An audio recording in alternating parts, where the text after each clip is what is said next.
How is it going, guys? Slippery Jim here. Welcome back to Sky Vaults. And in the last episode, I started tinkering around with the Create mod, which I unlocked. I've never actually played a mod pack in Minecraft with Create in it before, since I took a long break from Minecraft before this mod pack. And it's a lot of fun. It's very, very cool how it's kind of a steampunk aesthetic to it. And it's yeah, the contraptions and stuff like that are pretty awesome. How you link all the cogs together and stuff like that. I'm enjoying it a lot so far. And I was able to build my first contraption in the last episode, which was a rotary tree farm, self-powered. Harvest the trees, plants the trees, harvest the leaves, all of that stuff. It's actually pretty handy. So it's going to really ramp up the production of logs and leaves for me passively, which is really, really cool.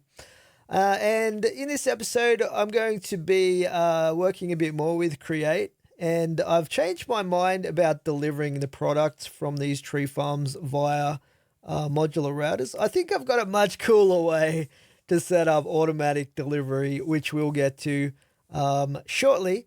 And later on in this episode, I also want to do some more grinding of God Reputation. This is going to be the final God Reputation grind. This time it's going to be Wenda, and he is the fourth and final god that I want to max out to get his transmogs and unlock, all of the extra rooms that we can add to the vault for Wenda. Hopefully we find some more exciting rooms this time, because the last time we unlocked rooms in the Paradox Vault, there wasn't anything super exciting. We did get some good modifiers though, which was nice. Anyway, before we move on too much to any of that stuff, one thing that I do want to take a quick look at is the Easy Villages mod. So in the last episode, I did unlock the Easy Villages and Easy Piglins mods, since I had a lot of knowledge essence to burn. So yeah, we're going to look at those today. Just quickly and see if we can set up something over here. So I've moved these crystals across and set up some import buses over here. So let's take a look at the Easy Villages mod here to start with. And I was looking at some of the different things these can do. So I expected them to have automatic traders, which they definitely seem to have here. They've also got farms that you can set up. I don't know how much stuff these produce, but that is pretty cool. We've also got some breeders here. We've got a converter for curing them automatically with golden apples and stuff like that. An incubator for creating babies. A barterer, that's the Piglins one. But yeah, this thing here, I actually didn't realize this was available. It's an iron farm. And it just basically pumps out the iron in a single block, which is pretty crazy OP. It is a bit expensive, but not too bad. Looks like we have to craft a farmer and a trader to actually get it going. And we will need some tinted glass. So let's get some of that happening there. And we need a basic trader here. I don't know what the difference is between a trader and an auto trader. But like specifically, but we'll maybe get into that later. So we might make two of those. Why not? We also need a farmer. Actually, we'll make three of these basic traders. We'll make the farmer as well. We'll make two of these because I do want to try that out. And see what they're like. And we'll also get an auto trader happening here. This is quite expensive. Hopefully it's good. And I also want to make an iron farm here. So we'll get that going. And while we're at it, we might as well do the bartering thing for the piglins. Now, one thing that I'm a bit concerned about with this is whether this will work in the overworld or not. Because the normal vanilla piglin trading you cannot do in the overworld. Obviously I've already set up something like vanilla over in the nether for that, but we'll see if it works in the overworld, because if it does, it's going to be pretty awesome. So yeah, we got a few of these to try out here. We got the auto trader, the iron farm, but I think the iron farm is the simplest one, because we're only going to need an output for this. So I'm going to plonk this down. Let's put it, we'll put it here. Oh, I probably should put some speed upgrades actually before we get into that. Let's have a look here. Auto trader, acceleration. That's all we should need. Let's get some more acceleration cards. I feel like I'm always crafting these. I don't know. We'll get 12 of these, I think.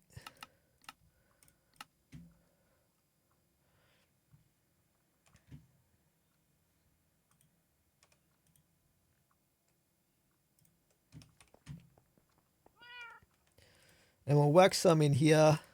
I don't know if this needs to be ridiculously fast, but we'll see. We'll put some in here.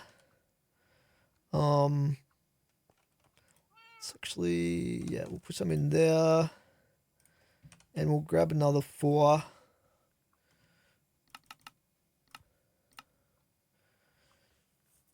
Might as well max out speed on these. Okay, so let's slap down our iron farm again over here. And you can see it's got a little zombie in it, which is pretty cool. And it's got some lava over here as well. So I believe to get it started, you just need to whack in a villager of any kind. So we'll grab one of our basic villagers here that we've got in cold storage. And we'll chuck him in and see what happens. Here we go. Bam. How do we, there we go. Meet your zombie friend. So, yeah. Yeah. I guess, like, after a while, we're going to get an iron golem spawning in there randomly, and then it's going to drop iron and whatnot for us. We should also get some poppies. From this farm. I can't remember if the golems drop anything else. I don't think they do, but I also don't know how long it takes. So yeah, while we're waiting for that situation to sort itself out, we might look at some of the other little farms we've got here. So we have a basic farming setup here. I think this is fairly automatic as well. We might stick this here. We will need to put a villager in there. Oh, he's automatically a farmer. Cool. So hang on to this guy because he's got a really cheap, he's like a master farmer with a really cheap emerald, or a good emerald trade. Alrighty, now I think we have to give him a seed. What we'll do is we'll slap down the auto trader over here. And we'll put in our farmer. Now, where do I see the trades? Wait. He's got a really good... This is a really good one as well, actually. Can I have more than one?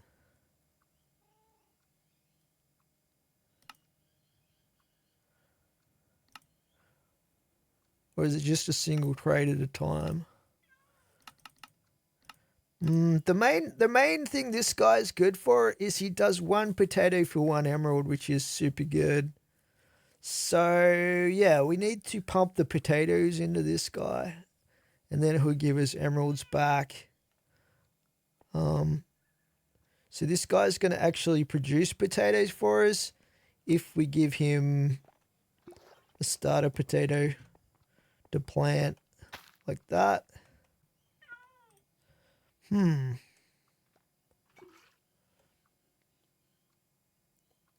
Converter. Okay, potion of weakness. We should have a few of those. So we want to try and get him to max. I can't remember how many it takes to get him to max. Let's grab all of these.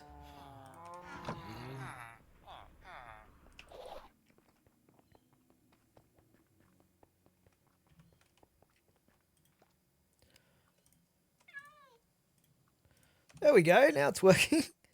So he should get converted. Then automatically cured. Okay, let's chuck this guy in. And he should start automatically trading. Well, I've spent a bit of time setting up and checking out how these easy villages and easy piglin modules work, guys. And I've discovered a couple of pretty important things that I'll pass on to you guys that might be thinking of using these. And I'll also explain how much stuff they produce. But first I'll show you what I've got set up over here. So in the end, what I went with was 4 auto traders. And this one here is trading cakes for emeralds. This one's trading golden carrots for emeralds.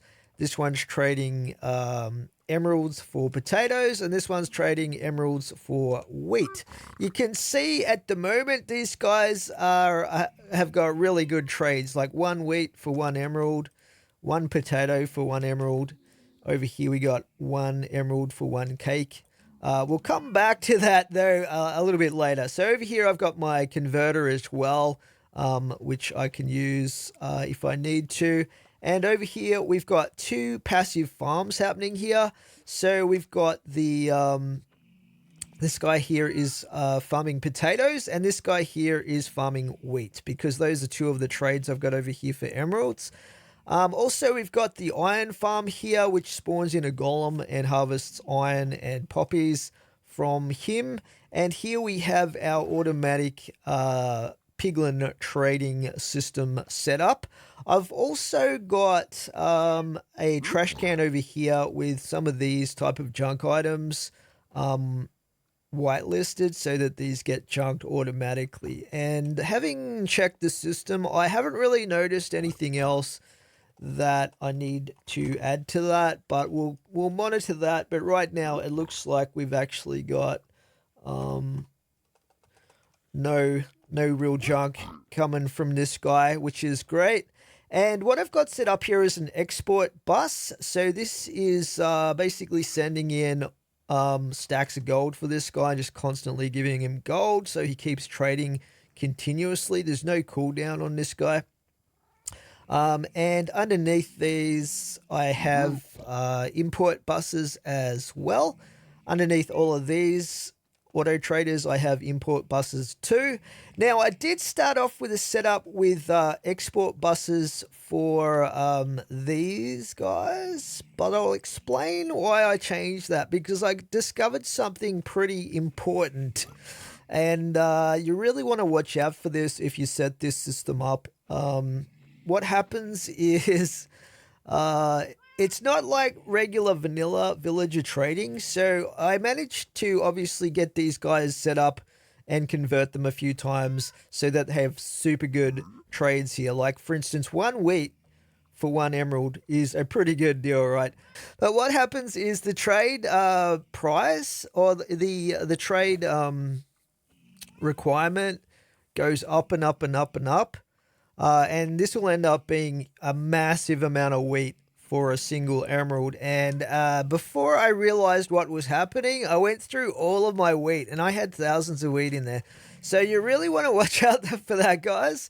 So instead of using an export bus to just keep stacks of the items like wheat in here for the trade, instead what I did is over here, these are actually 3 modular routers set up, and what these are doing is they've got a puller module, so they're all pulling straight out of this draw controller here for the trade items.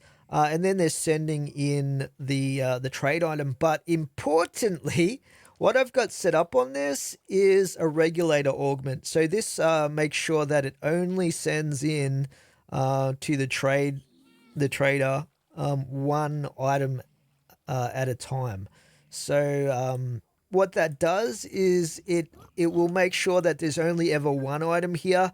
So this guy will only trade when it's at the absolute cheapest, best deal possible. And once it increases due to the number of trades, once this goes up to like 2 wheat or 3 wheat or whatever, it will no longer trade because there's only 1 wheat in there.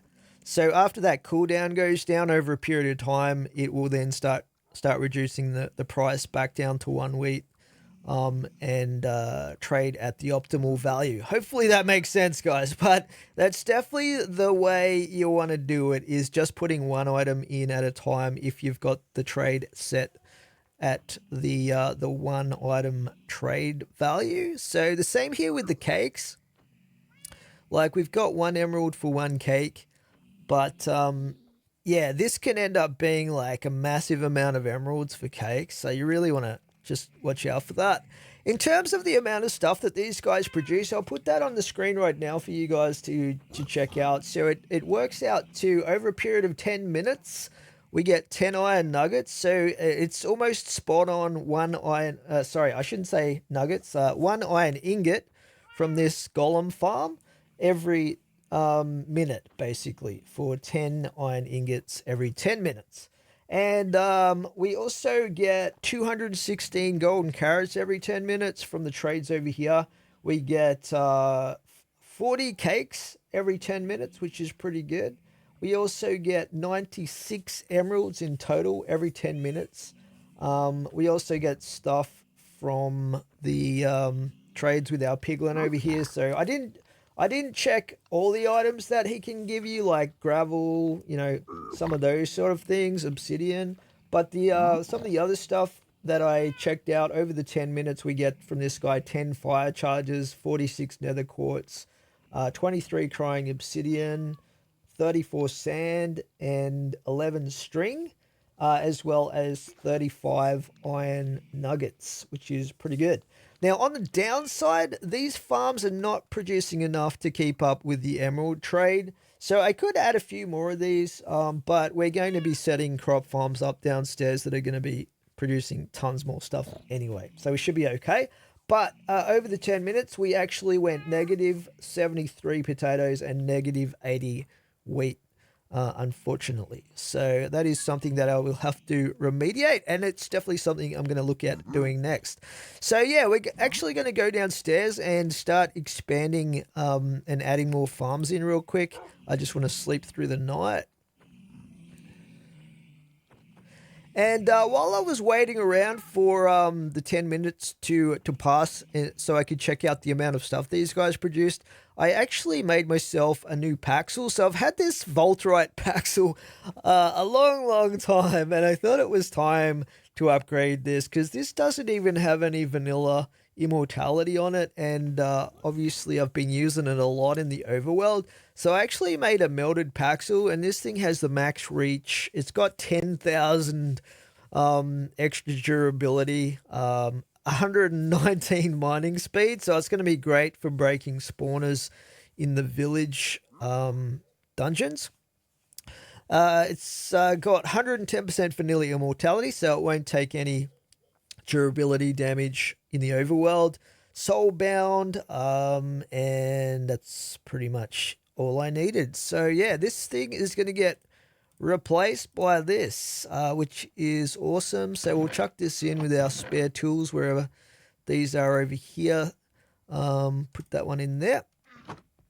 One other thing that I discovered when I was fooling around with the enchanter, actually, did I enchant this? I think I did. Yeah, I did. But you can actually enchant the super glue from Create. It's pretty crazy. Like, you can actually put unbreaking on this. It's very weird, but cool. I don't think mending would really be that much benefit, but you could potentially have 1 tube of super glue last a lifetime if you like, you know, I guess you could like chuck some. Whoops, I didn't mean to glue that. You could, you could repair it using the experience over here if you wanted to. But yeah, you know what? We might as well do that, right? We might as well do that. Why not, right? Have an immortal tube of super glue. So we can hold this in our offhand here and just like do this to repair it. Look at that. It's already maxed out with the repair. That's pretty crazy. Awesome. Okay, so let's head downstairs, guys. And what I want to do is I do want to upgrade this workshop system over here at some point. Probably after we set up the farms, because I might want to throw down a few more machines and stuff like that. And we're kind of running out of SU generation here with these 3 large water wheels if I want to speed things up, which I do, even with the existing machines.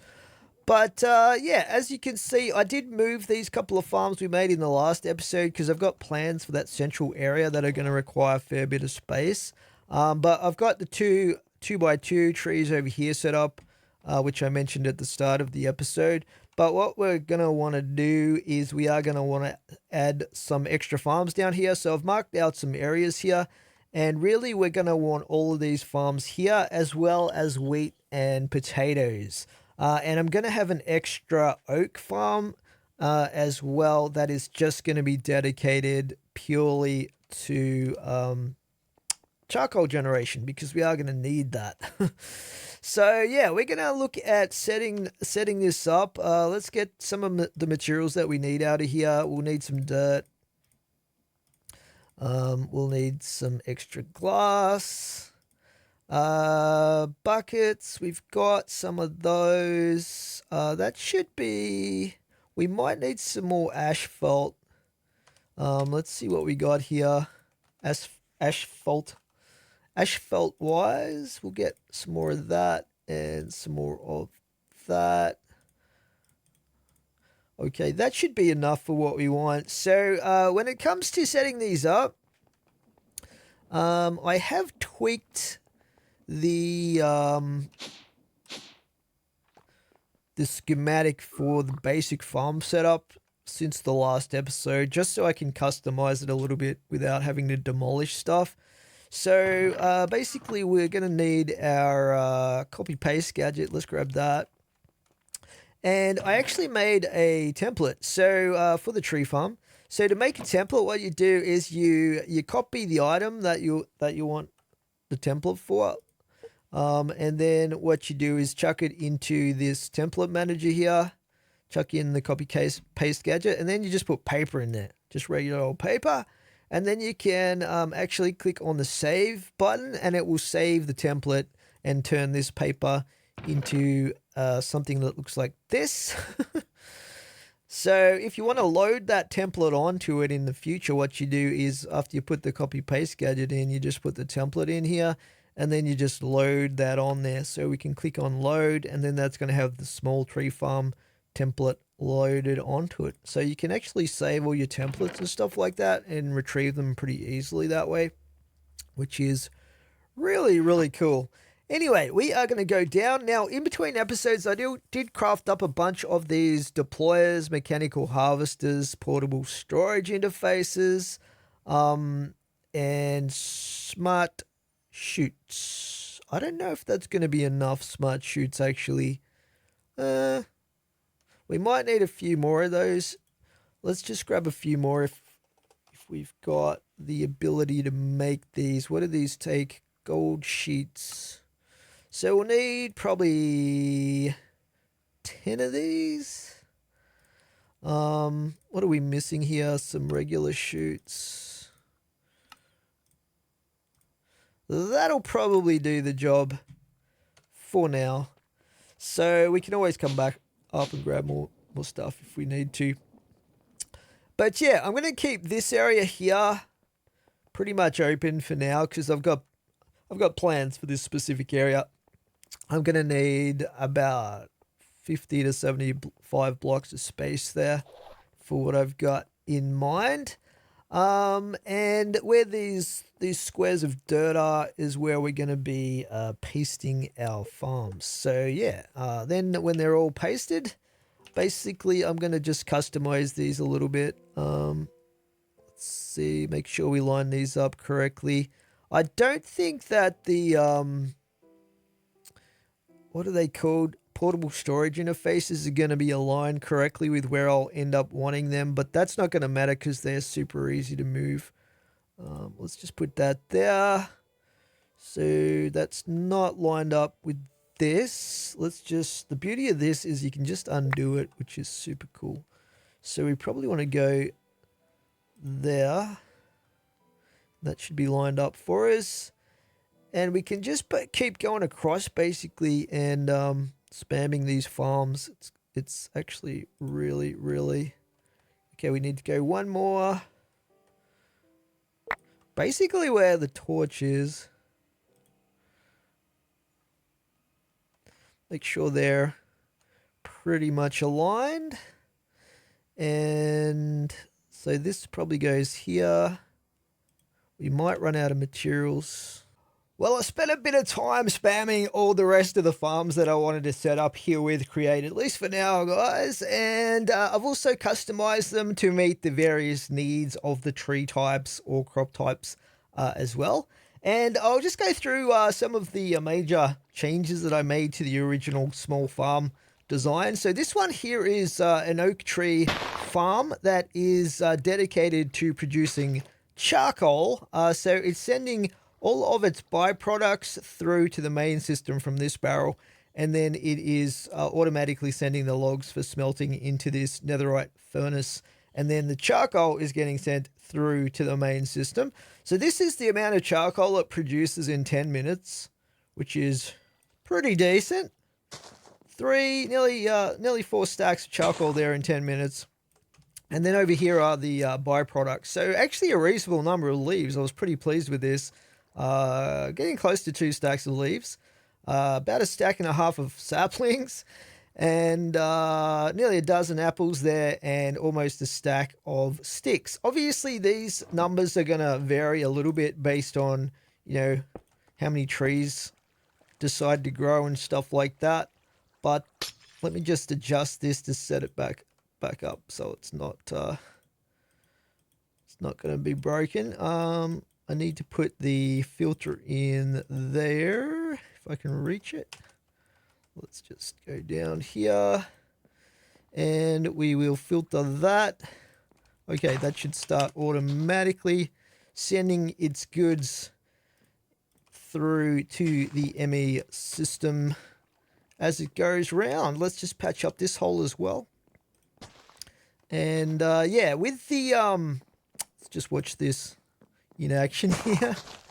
So the logs should get dropped straight in here, and then they get cooked up almost instantly in the charcoal and sent through to the ME system. So yeah, that's actually pretty awesome.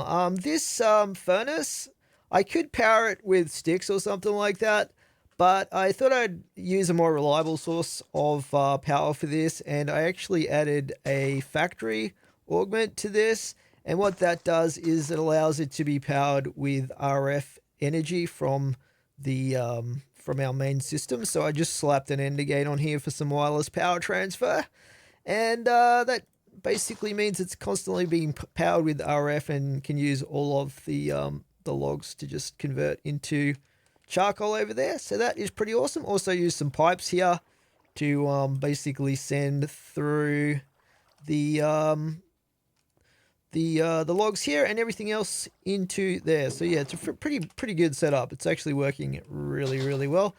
Now over here we have the azaleas. So azaleas are a little bit different in how they can be farmed, because they do not grow naturally when you plant these azaleas. So if you put this down, it's never going to grow. But to get them to grow, you need to bone meal it by hand. And then there is a chance of it growing into a tree. So what I've had to do here is set up some dispensers. These are getting bone meal pumped into them via an export bus from the ME system. I've got a lot of bone meal at the moment. And I have an on-off toggle here as well. But basically, when this is allowed to turn on, I've got some hovering hourglasses here from Botania, and I've put about a minute worth of sand in both of these. So every minute, what's going to happen is they are going to trigger the dispenser to dispense the bone meal onto this flowering azalea here, and this one over here, which is a regular azalea. And then these two will just basically constantly be grown every minute and harvested. And then the deployers are going to come around, and we only needed 2 deployers here, and they're going to replant these 2 trees. All of the rest of these aren't going to grow, but that's okay. So this should pump out roughly a similar amount of trees to the other farms, maybe slightly less. I might have to adjust the amount of sand in here. But I think if we just set and forget this system, it's going to be perfectly fine. Let's just watch this one. So yeah, it's only a chance of it producing the tree, by the way. It's not guaranteed that it's going to produce the tree, but every now and then it will pop up a tree from the bone mill. If you keep bone milling it, hopefully. I don't know, this one doesn't seem to be working. Why are you not spawning a tree? What is going on here? Okay, I fixed the little issue with the trees not spawning, and it was actually related to the lever that I had on top of the dispensers. For some reason, this tree will not grow if it detects a block or an item in that block of space there. So there you go. So as you can see, it is growing now though. And yeah, let's turn this back on just to see it in demonstration. Oh, it's actually rotating. No, it's not rotating. There we go. I just have to be very careful not to turn this off when the boom arm is on either side here. Otherwise, it will break the whole dispenser setup. But yeah, this is now running perfectly. Let's turn it off there. Yeah, so I reduced this down to 30 seconds as well. Because that way I think it will be more in line with the other tree farms. Okay, so over here we have walnut trees. We have birch trees here as well. It's just the standard tree farm there. I don't know if I showed you guys, but when I made these tall tree farms over here, I had to change this so that it blocked placing of the saplings everywhere else except these 2x2 squares here and over here, just so that it grows the tall trees for us. Yeah, one little issue with these, but also much more of an issue with these, the dark oaks. These do not actually drop hardly any saplings. So with these, I actually put an absolute ton of saplings into the barrel here, and this is the one farm where I'm going to be whitelisting, or blacklisting, I should say, the saplings, but all the rest I'm not going to be blacklisting saplings. But this one I will blacklist the saplings from being retrieved from the system, because otherwise it'll just run out of saplings, because these do not drop saplings very often and not enough to sustain replanting. Over here we have the spruce tree farm, and this one I had to space the saplings out by placing a blocker of stripped spruce logs in between them, because otherwise these will not grow if they're all spammed next to each other like, say, the oak trees do. And here, spawning an absolute ton of coconut crabs, we have our coconut trees, aka palm trees, I guess you'd call these. But yeah, I adjusted the height of the boom for the leaf collection in some of these farms. This one here is the acacia trees, and here we have another oak farm here. I may need to add some extra charcoal farms depending on how much charcoal we start going through later on. But this one is going to be producing the logs for us. And over here we have 2 crop farms. So this one is carrots. I decided to switch to carrots for trading for emeralds with the Easy Villages mod, because the wheat didn't seem to be producing that much. Yeah, I'll have to monitor this though to see whether we can continuously run that trader or not. Because I was running out of wheat very quickly and constantly not having any wheat, which is not great. And this one is the potatoes over here, which also gives poisonous potatoes, which, by the way, the Easy Village farmer who's farming potatoes, as far as I can tell, I haven't actually produced any poisonous potatoes via that guy. So I don't know what's going on there, but yeah, anyway, we can get them a couple of other ways like botany pots, etc., which is fine.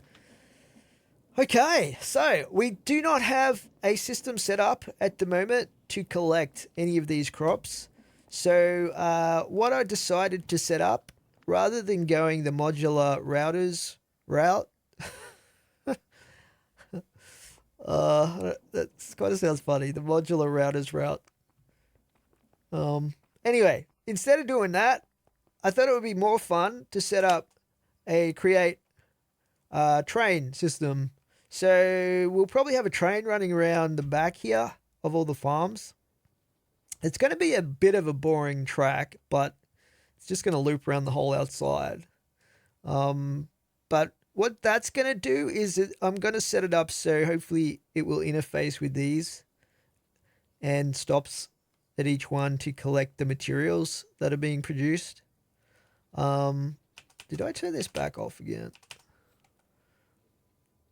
I think these are currently off.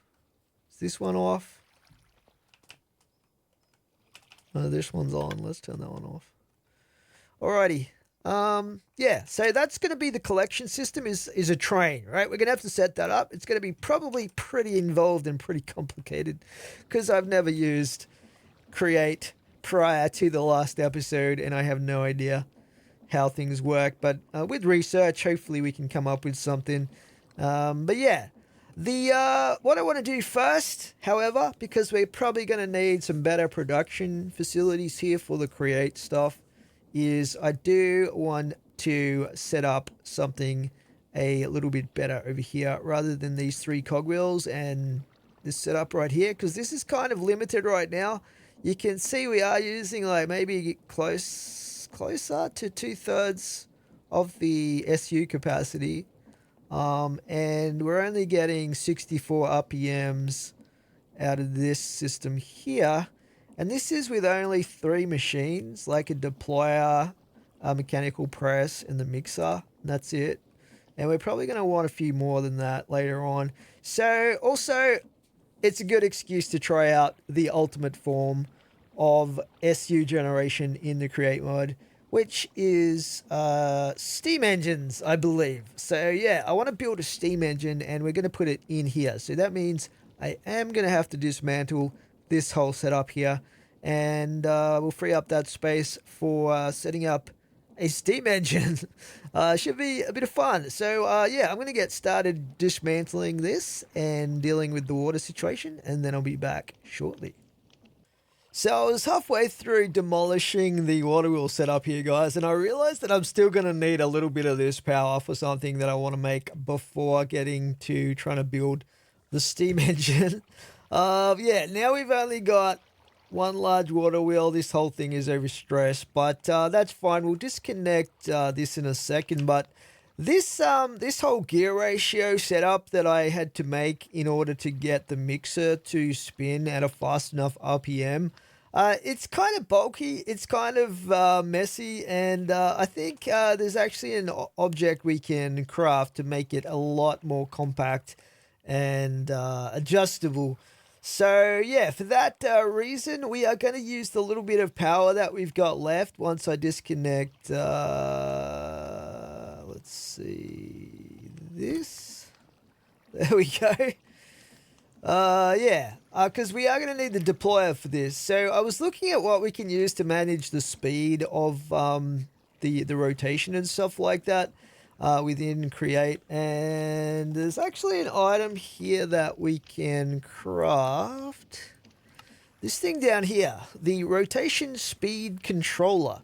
So if we take a look at this and ponder, exactly how this works. Basically, what it does is it allows you to, using the value panel on its side, it says, let's just have another look at that. The text is a little bit too fast, but it says, using the value panel on its side, the conveyed speed can be configured. So essentially, like, this should give us a little panel that we can use to control precisely the amount of speed that we need coming out of the shaft here. And to get this to work, we do need a large cogwheel in the top of this thing.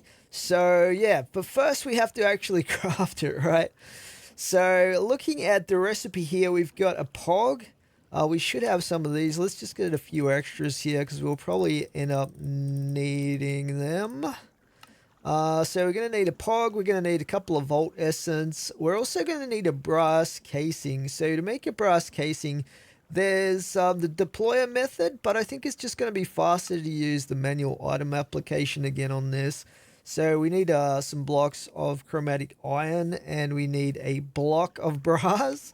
So we might make a few of these up because I think we will need a few of these. I should have some brass here that I cooked up previously. Let's get, say, 32. Would that be too much? I don't know. I've gone through a lot of chromatic iron, but it is what it is. This stuff you have to kind of manually go out to the raw vaults to get, but hopefully we're going to have enough for what we're going to need. So yeah, anyway, let's just spam these on the ground like this. And then we just donk them on the top with this. I think this is how it works, right? Oh, hang on, this is not working. Is this the right stuff? Let me take another look at that recipe. I might have screwed up a little bit here. Brass casing. Oh, it's a block of brass. Okay, that's a lot more expensive, but oh well. In that case, we might have to like chill on the amount of these that we make. Let's get 8 of these happening, and yeah, we will be able to use the rest of these for andesite casings, I guess. Let's just get some of that happening, and we'll grab some andesite here, because you always use these for different things within Create. Exactly enough. And we'll probably end up needing some more of this stuff too, which also requires chromatic iron. But it is what it is. Alright, so let's just get these. The brass casings. So we'll probably make, say, 4 of these things. If we can. Let's chuck those in there. So getting back to the speed controller here, we also need a precision mechanism. So this is the more complicated part of this recipe. So to make one of these, you do need deployers, and there's no manual way to do this. So basically you can use a gold plate or gold sheet. And then what you need to do is, using a deployer, apply a cogwheel, a small cogwheel, a large cogwheel, and an iron nugget in that order. And then you need to repeat that 5 times. And it's only an 80% chance apparently. Plus you get a 20% chance of something random. I don't know what that stuff is, but yeah. So yeah, let's give it a go. We are going to need a bunch of cogs though. There we go. Cool, that should be everything we need. So we just need to do this. This is going to take a little while to get done. But yeah, let's do it. So I'm going to put the items into the barrel here one by one. Did that work? Oh, you know what I forgot is the gold sheet.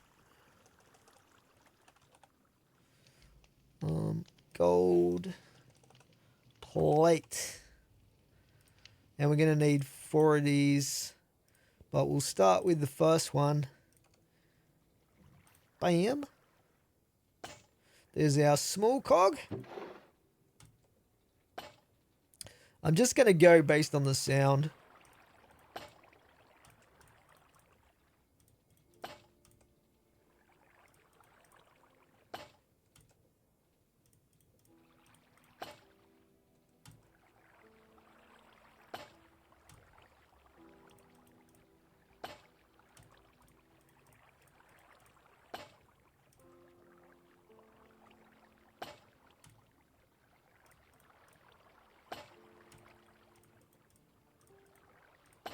Okay, this should be the last cycle.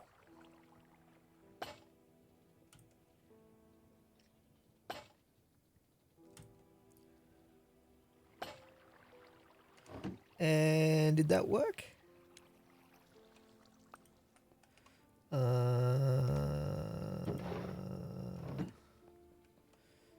Don't tell me we got unlucky. I don't think it worked. Alrighty, this time we've got something. 1 times precision mechanism. That is awesome. Trust me to get that 20% chance of failure in that first attempt, guys. So with this, we should be able to make our speed controller. But I'm just going to craft another couple of these up. We wasted a bunch of cogwheels on that first one. But I do want to have... you know what? 3 will probably be fine for this to begin with, I think. So we'll put this one... We'll put this one through the ringer. Oops. Let's grab that back. Alright, I'll be back in a sec, guys. Alright, we got ourselves some precision mechanisms, guys. And it looks like the third one failed too, because the only thing I've got here is a random shaft. So we only ended up with 2 precision mechanisms after supplying the materials to try to craft 4 of them. Ah, well. There you go. I guess they're kind of fiddly to craft, maybe. Let's just continue with our demolition project here. Get rid of this. There we go. All right, we're going to be space cleared out here, guys, to try to get a steam boiler and steam engine setup going. So, yeah, let's take a look at what we need for this. As far as the steam engine goes, if we take a look at this in here, we can see if we click on Ponder, it tells us how to set one up. So basically it says steam engines can be placed on a fluid tank, which is this thing. Clicking the engine with a shaft creates the kinetic output. And then it's got a heat source underneath. It's got a water pipe pumping into it. And, okay. You can also use the blaze burners. The power output can be increased with blaze burners. That's probably what we want. Higher power levels require more water, size, and heat. The boiler's current power level can be inspected with the engineer's goggles. With each added power level, an additional engine can be output at full capacity. Okay, so level 4 is 4 engines. Huh. Wow. Level 8. The super tool. What's the max level on these things? I don't think I'd fit that thing though, because it's way too tall. That's got 3 water pumps going as well. I think that's the end of the demonstration. But we might be able to fit a larger steam boiler in here if we, instead of doing the 2x2 like in that Ponder example, if we go with a 3x3, I think that's the way to go. So let's take a look. I didn't actually have to craft one of these blaze burners before because we got a free one from a mod box, but we are going to need some extras here. We'll need 9 of these. So we'll craft 9. What am I missing here? I'm missing the chromatic steel. We'll get stack and a half, or it looks like we got getting two stacks. Fair enough. Whoopsie. And yeah, we'll get 9 of these. Definitely use that anyway. It's just that the chromatic iron might be needed later on. We'll see what happens. But yeah, I'm gonna stick these in right in the middle here, and just do a 9x9 for these. Oh, hang on, we need the little guy, the blaze. I wonder if we can just scoop the blazes up in these things. If we head to our blaze farm in the nether, blaze spawner. Hello? Hello? Yep, it's working. Beautiful. Let's grab a few of these guys. Ouch. Hot. Very hot. Come here, you. I think we got all 9 filled up there. Let's go back to the pyramid. Whew. Very, very cool though. I like that. It's pretty sweet. You can get a little captured blaze. We got 10 of them now. Alrighty, we'll just put these down here. Now, as we know from using this guy, you do need to fuel these things, but we'll figure that out later. Okay, that's step number 1 is our blaze burners. So let's see what else we need here. We needed some tanks on top of this, I think. Let's see. Fluid tank. Yes. How many of these will we need? Fortunately, they look super cheap to make, but we are going to need 9 for each level, and we'll probably go up, let's say 4 levels. So 4 times 9 is 36. 36 of these things. Hopefully I've got enough copper sheeting or plating, whatever it is. Oops, went a bit past what we wanted. I think we can use these for some other stuff later, maybe. We could probably even put stuff like lava in these and stuff like that. For storage if I needed to. Or for transporting it and stuff. Anyway. Hopefully this is enough to get started with here.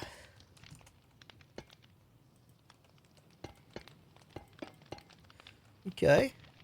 Multi-block structure. Very cool. Look at that. It's got a window inside and everything. Hopefully we'll try this size because it gives us a little bit of space to work with above here. In fact, I might need more space than that. Let's get rid of this.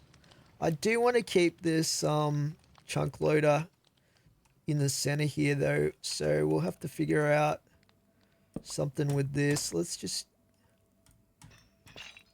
move this. I might move it up a little bit.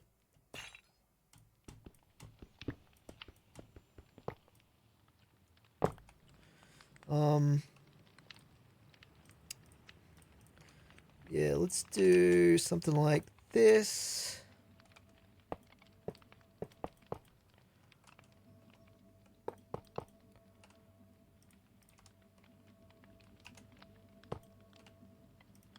Put that there. Put the button on.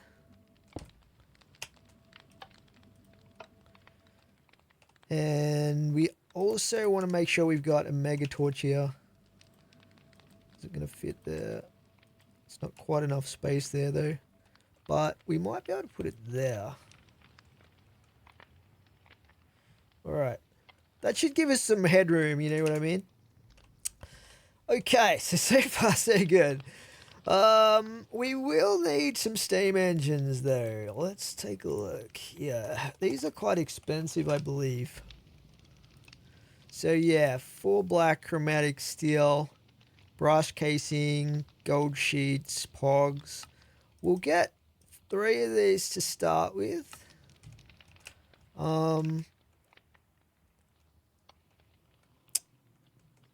Let's see. We will put them over this side. Like that. And it said that we need to put shafts on these, right?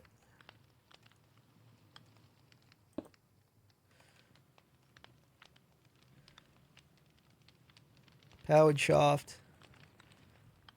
Cool.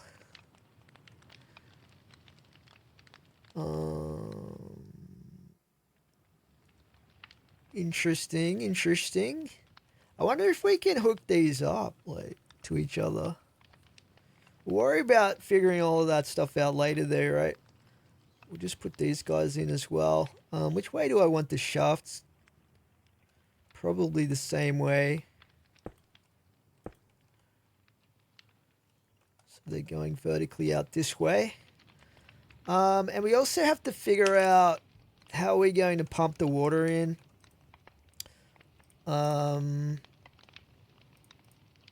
So yeah, that's also something to consider. Let's put those blocks in there. So we will need a water pump from Create, this thing here, the mechanical pump. And it's a fluid pipe and cogwheels, so we'll get some of these fluid pipes. We'll probably need extras of these, actually. Grab that. And we'll grab the extra pipes.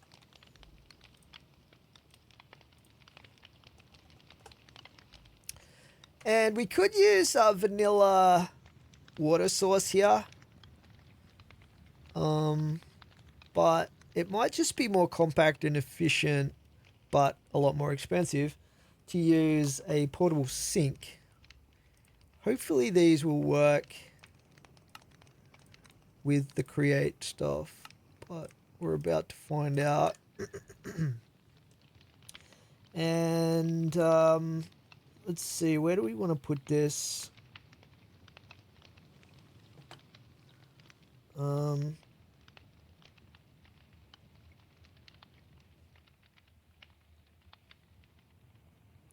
Let's just plonk it like there for now. And then we'll have the pump connected to the sink. I think we need the water to head in that direction. And then we'll hook that into the boiler. Oh, it tells me the size and everything. So our size is looking good, but obviously the water's not being pumped into it. So that's red, and we've got 1 bar of heat, even though these aren't lit yet. That's interesting. We probably do want those lit up though for the max power. Okay, so this has a cog rather than a shaft for powering it. Interesting. We'll have to figure something out here. Oh, you know what I forgot to do? After going through all of that with the precision mechanisms, we didn't actually get around to making the speed controller thingamajig, so we'll grab that.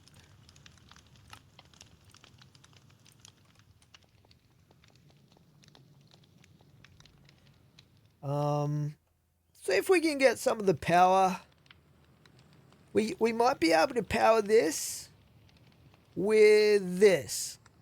but it might need a kickstart to get it actually producing power to begin with. Although, by the looks of this, if we just stick a little bit of water in there, it might actually start up because we do have a tiny bit of heat in there. I'm not sure how much rotation we're going to need. It says...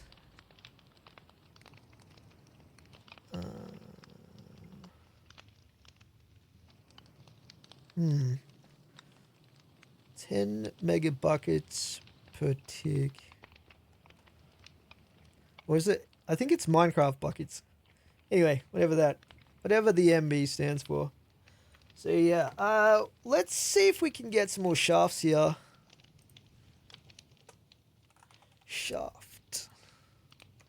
And we need to bring the power down to ground level. Let's see.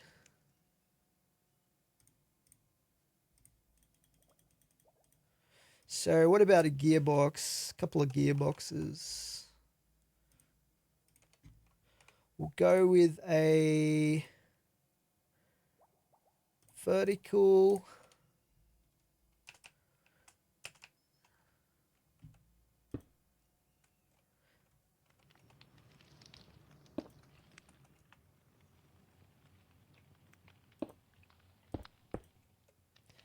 How far down do we want to come with this?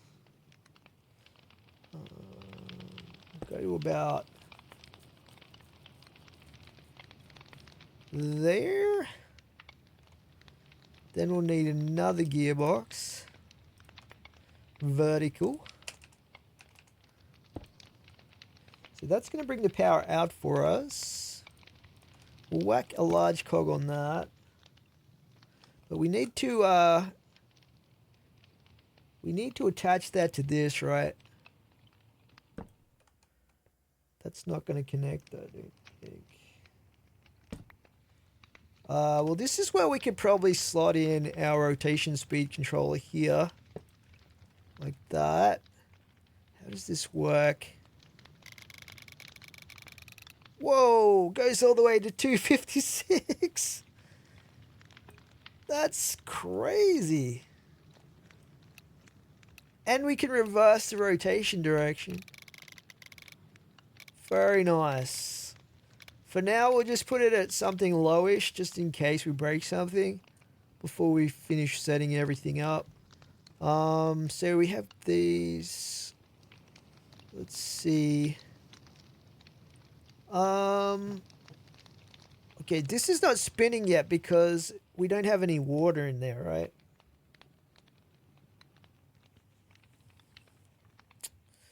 Can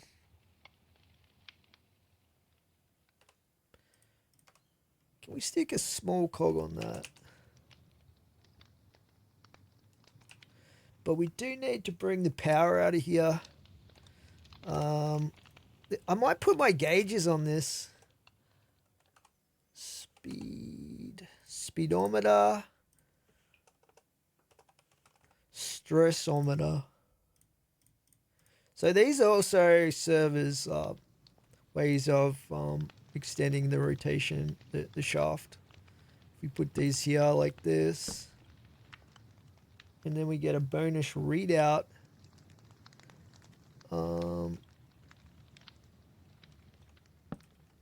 that's not going to connect. You could put a large here though, right? Then another large. Are they connected? I think they are. Okay, so this setup here, if everything works as intended, this should, when this has power, this should basically power via this steam engine the whole pump setup. It's a bit complicated just for a pump, but maybe we can bleed off some of the other extra power later on for other usages. But the problem is, how do we get this to actually put a little bit of water into the system? Can I put a little bit of water in there manually, maybe? Oh yeah, that didn't work. Okay. Uh, um, huh. What have we got in here? Let's have a look. I'm pretty sure that there's a hand crank.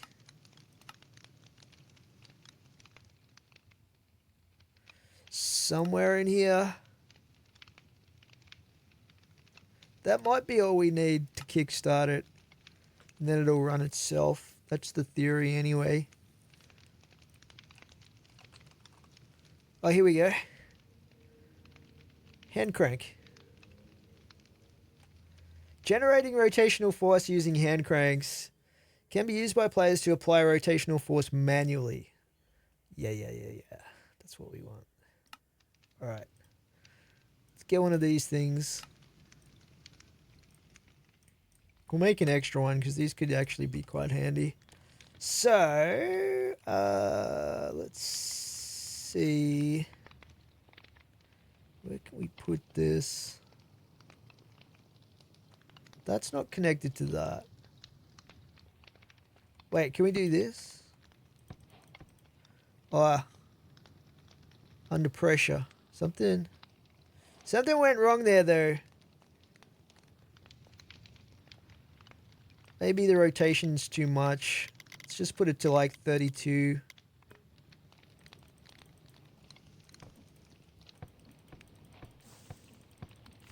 Oh, I can hear steam.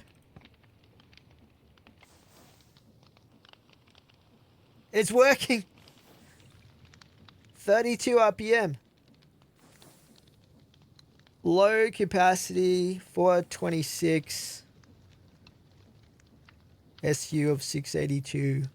Yeah, but at the moment, this isn't even lit. That's why. That's one of the issues at the moment with what's going on here. But it is powering the pump. We've got 2048 SU.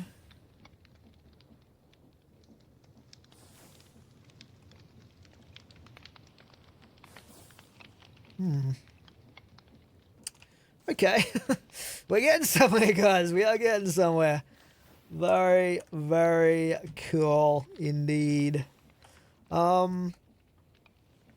So I guess the next step is we want to... I love how they tend to look at you. That's pretty... It's like they are sentient. They are sentient. Okay, dude. Anyway. Whew. I guess that's pretty much the reason we've got a charcoal farm going over there, right? Is to feed these guys as well as our mana farm up there.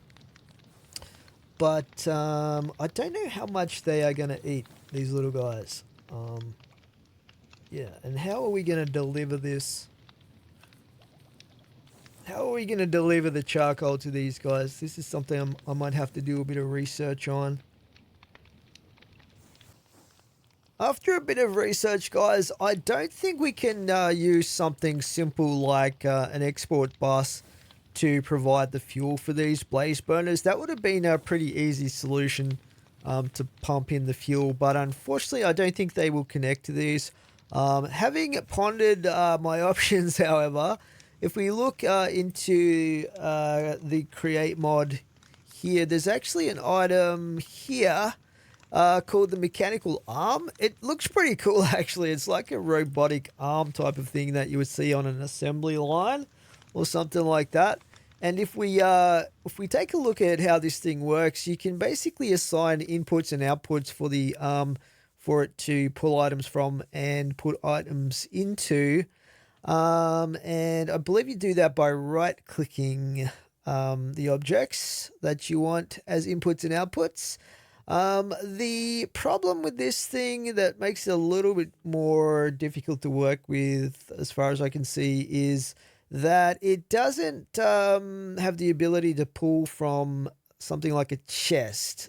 That would be the most obvious way to store the charcoal. but it can use inventories for specific other items, such as in the demonstration here.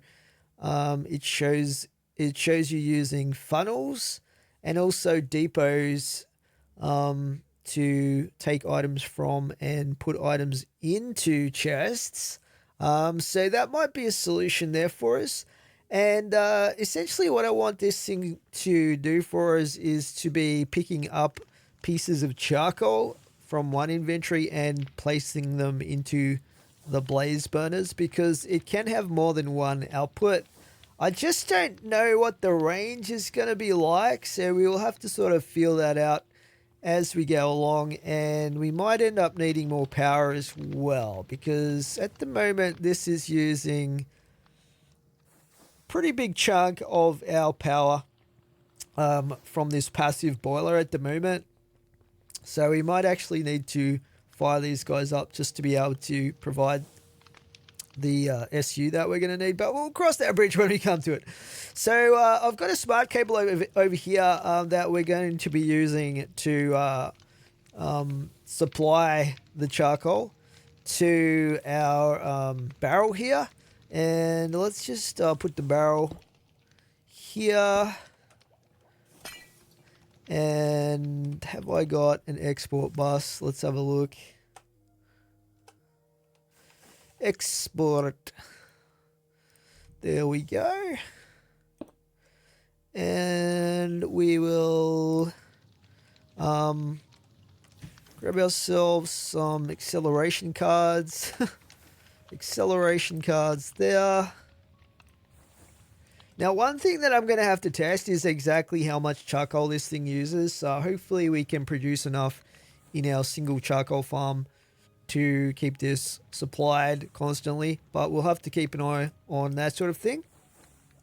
All right, for now, I don't think we will whitelist the charcoal, because I want to actually test it out first. Now we will need something to probably place the mechanical arm on as well. So let's get another andesite casing here. Stick that probably there.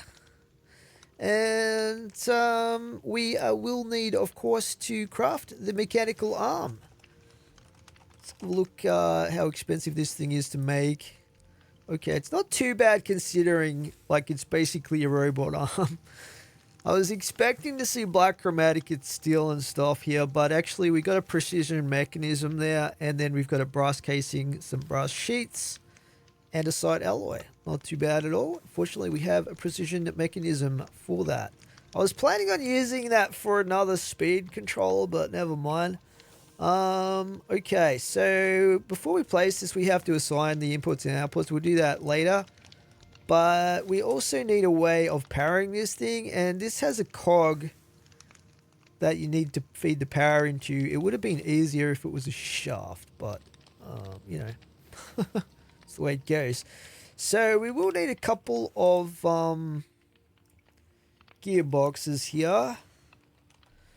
Let's get 2 of these if we can.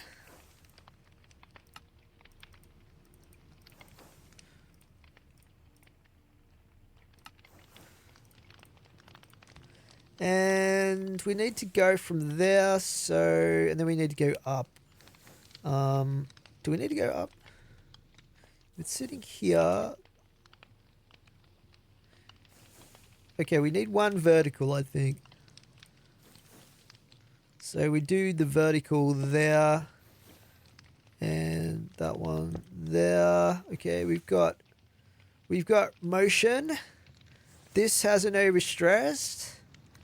Fortunately, still looks like it's okay at 32 RPMs.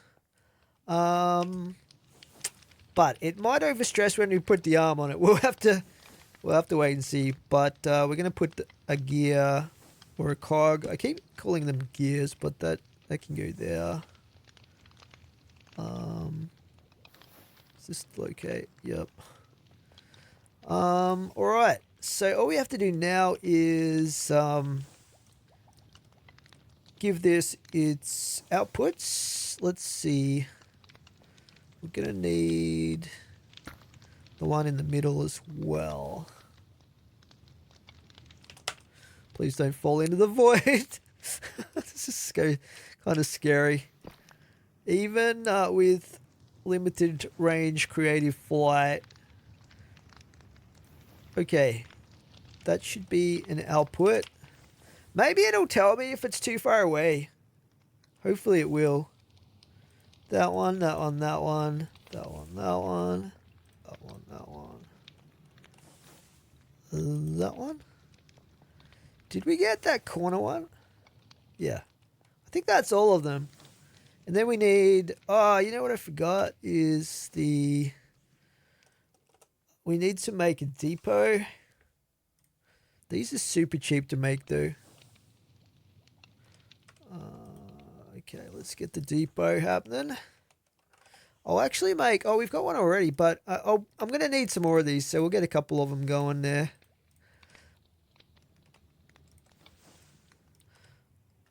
And we're going to plug this here. So, because it's not going to be able to pull from the barrel directly, which is where we're going to have our charcoal, what we need to do is get a funnel. And there's two funnels here. This one here, the andesite one, is ridiculously cheap. We just need some dried kelp.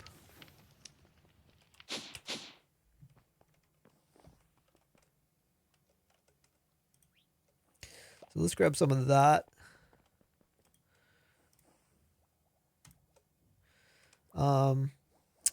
Mind you, looking at this thing here, it is cheap, right? And you get two of them, but the brass one looks cooler and it's not that expensive. Plus we do get two of these.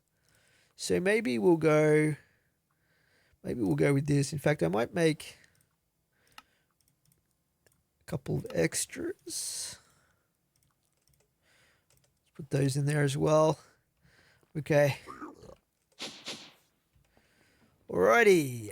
So I think we just slap this funnel on here. Like that.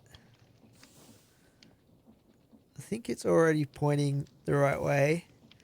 And when we stick stuff in this, let's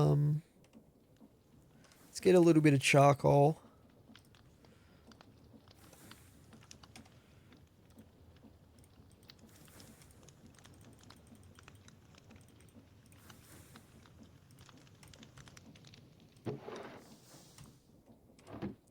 Yeah, it places it there for the mechanical arm. So, if I'm not mistaken, we should be good. Pretty much good to go as soon as I place this down, right?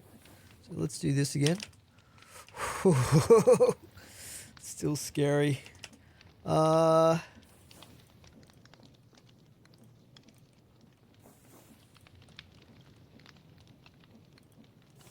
think that's all of them, and then we just click on the depot as the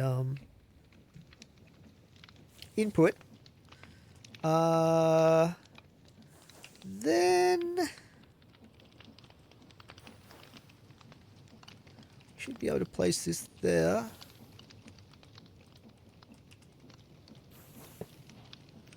Nice. Combustotron. Oh, there it goes. Look at that. So is it going to get this one though? That's what I'm not sure about. It looks like it's got a pretty good range.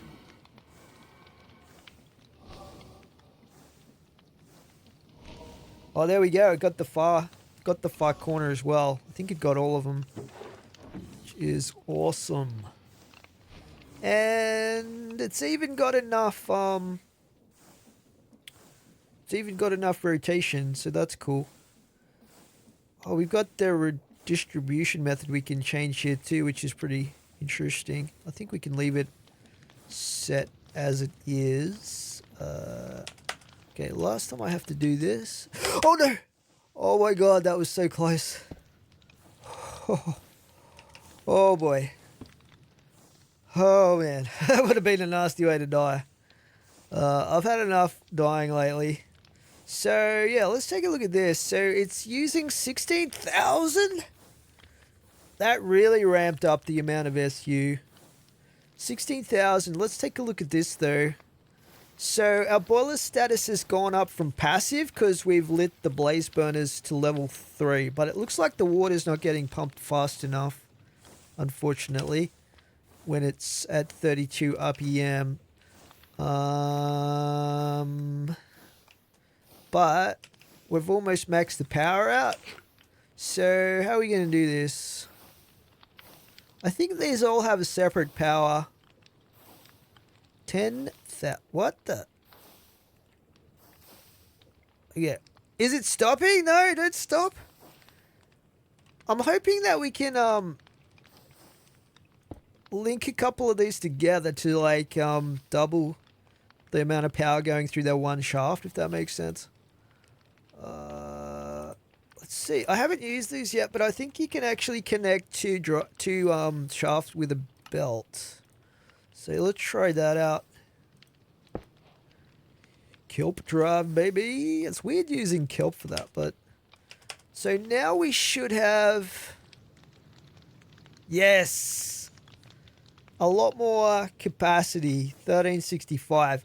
We're not going to need crazy levels of speed for the arm, I don't think, but for the pump, I think if we increase the RPM on that, it should be putting more water in. So we can go up another 300 there. Let's try 48. How's that looking? Okay, that's a little better, I think. Oh, it says passive. Oh, you know, I forgot. You know what I forgot is I forgot to put the charcoal in. So let's just set this now to export the charcoal for us. There we go. We're in action now, baby. Alright, so that should definitely increase things. Wow, we've got 32,000. 1% stress. Oh no, that's the remaining. Holy cow. Interesting. We still need more water there, right? So let's crank up the speed on this. I don't want to go too crazy with it. Because I've got to remember that this is actually doubling whatever speed I put into it. And we're putting into it 90. So this is 180 RPM. And that still has tons of capacity left as well. Maybe I don't need to chain drive those together. How much are we actually using? Because it's definitely getting the water in there. This might break the system, but I'm going to try to do...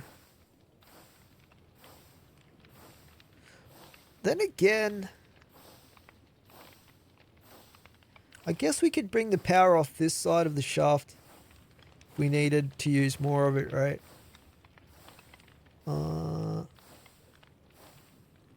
Plus, these are only 3 steam engines. We can actually get another 6, I believe, for level 9.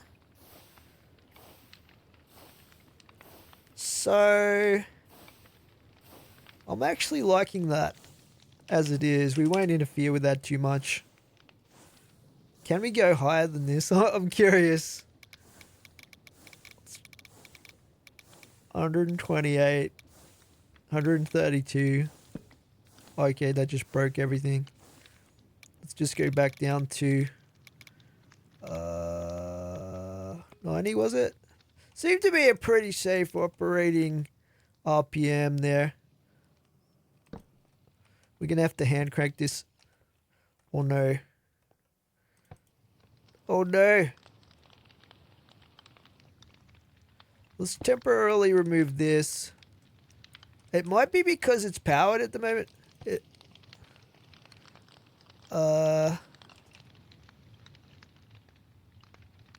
Kinetic stress impact. What have I done? I have broken the machine. I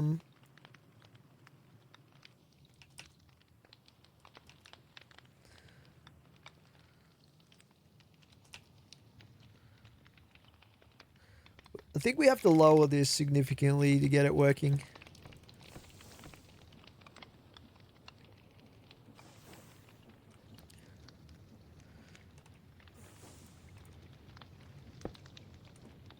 And then we can crank it up.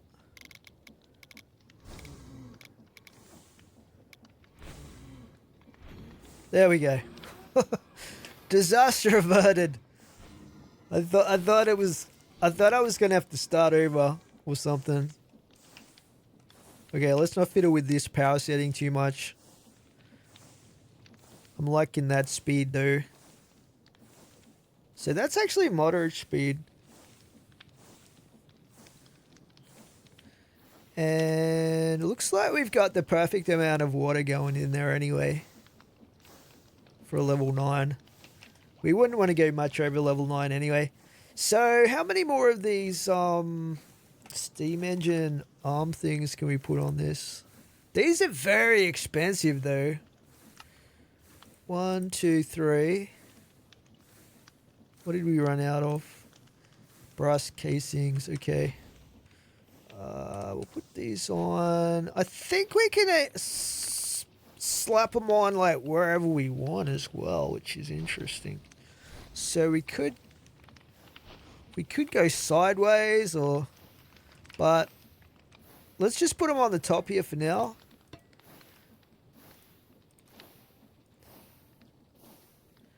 And I think sideways works pretty good.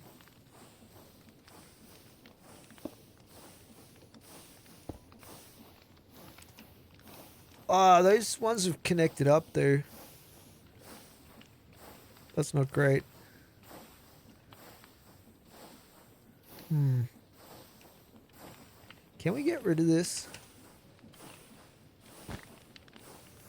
See, that might break.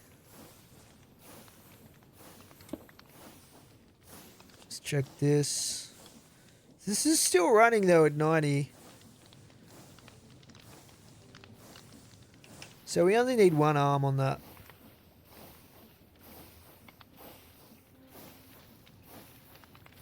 And we're going to need to make some more bracings, brass casings, if we want to max the this out. So let's get some of those happening.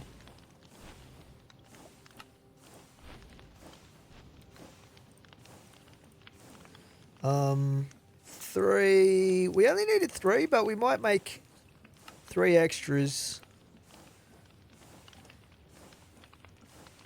Oh, I don't have enough brass though.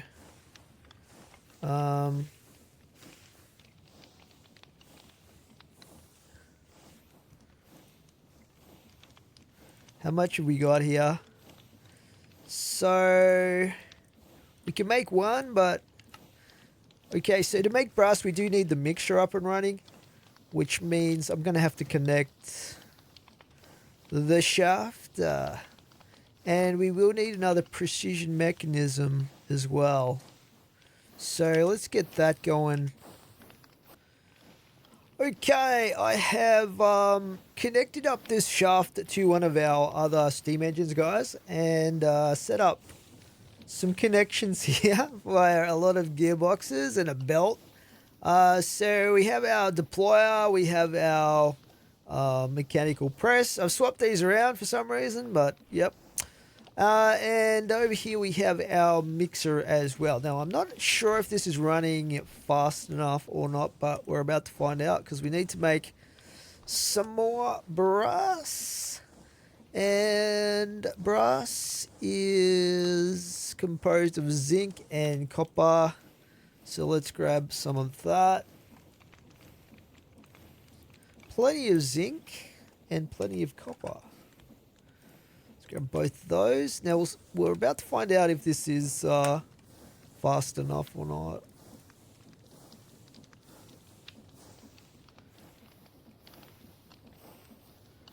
It usually tells me if it's not fast enough.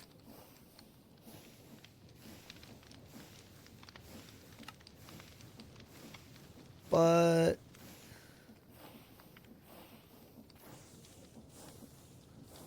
it's not working, so... Okay, after a bit of fiddling around, guys, I've set up another speed controller over here on this side. We've also got this going into our deployer over here and our mechanical press. And I've got this set up here going into the mixer. The mixer is way too slow right now, so we do need to speed that up. But it should not be a problem. All we need to do is adjust the controls here. Now, I can't remember what kind of speed this thing likes, but I think 92 should definitely be fast enough on this thing. We could even go faster than that. I just don't know what the stress is on this system right now. Be probably a good idea to get some gauges on this. Man, we got so much SU to play with here. That's pretty crazy. Alrighty.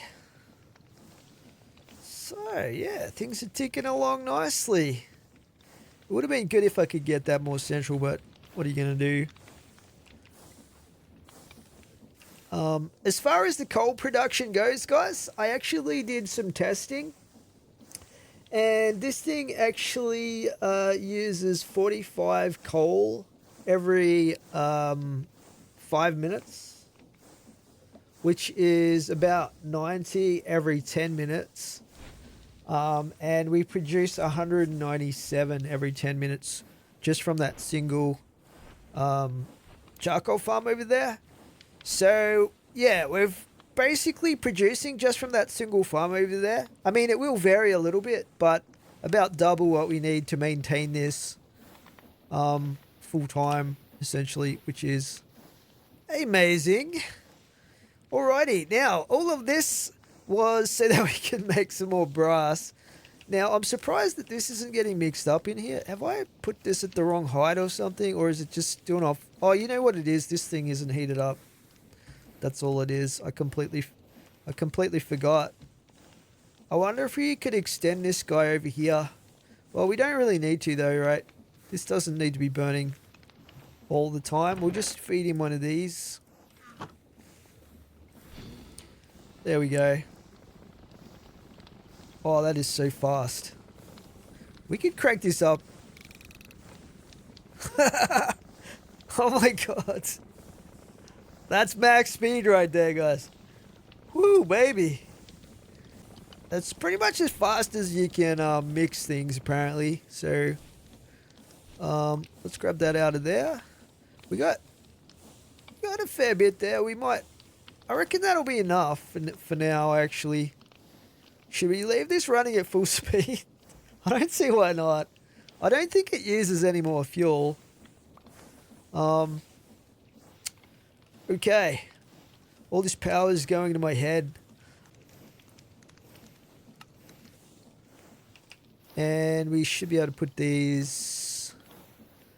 I don't know how we would get the power out if we put one in the middle. To be honest, like... But we'll put one there.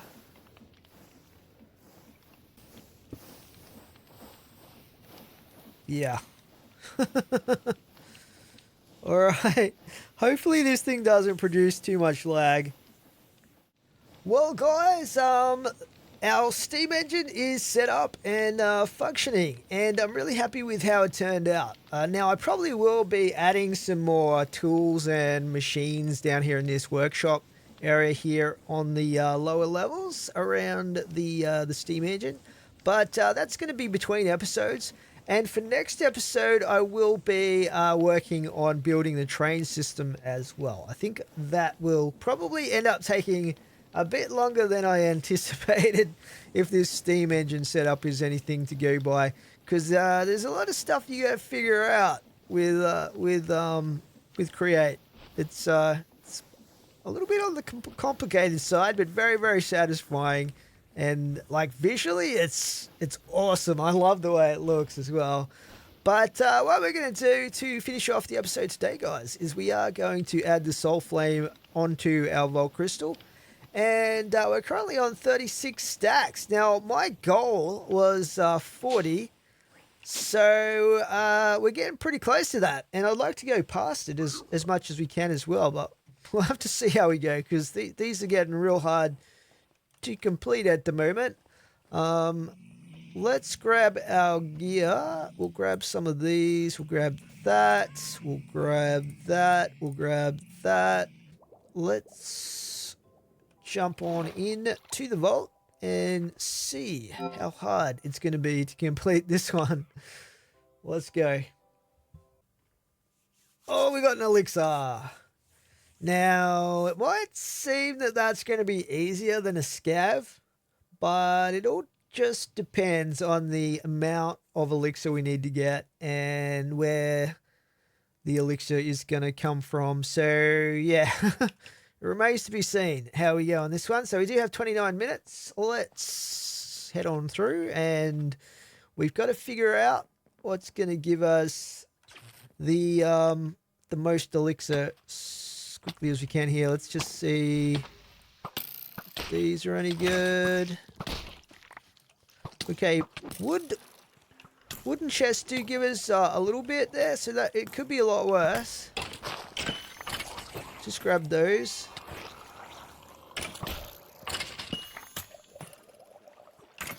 Sometimes it's just the sheer quantity that gets crazy though, with these really hard objectives. Here we come in. Let's go this way.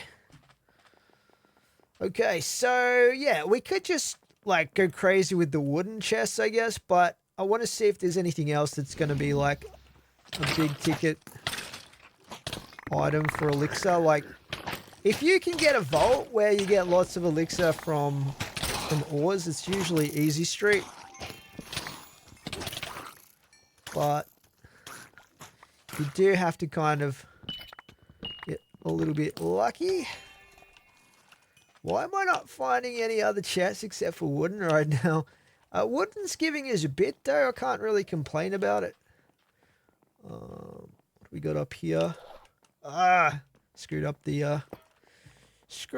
the dash on that one somehow. Sometimes my thumb slips off the mouse, and for some reason it stops the dash from working properly. I don't know. Let's grab these. Oh, the other thing that can give you a lot of elixir is just killing mobs. I always forget about that, like certain types of mobs. And then you can just find something like a village. Not a village, a Wild West or something like that, where you get tons of mobs. Oh yeah, look, see, the mobs are giving us quite a bit of elixir here. I'm thinking we'll probably be okay, but I don't want to get ahead of myself. Let's see what this is here.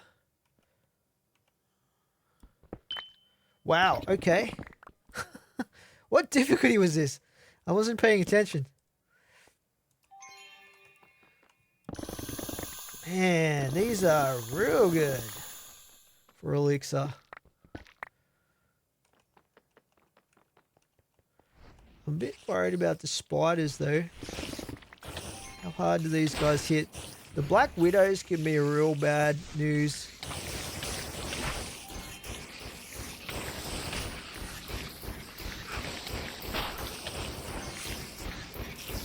Die! You really don't want to get critical hit by those champion spiders, that's for sure. Let's try and clear this one. Doesn't look like it's going to be too bad. I could be wrong though. Spiders are difficult to block as well. Like in the doorways, I mean.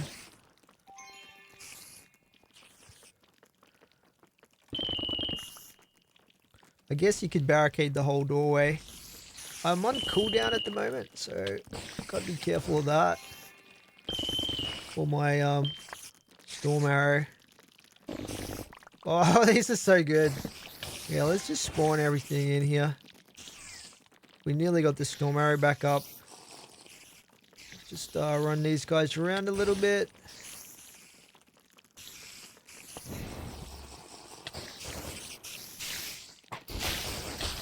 Oh, he just drained all of my magic at once.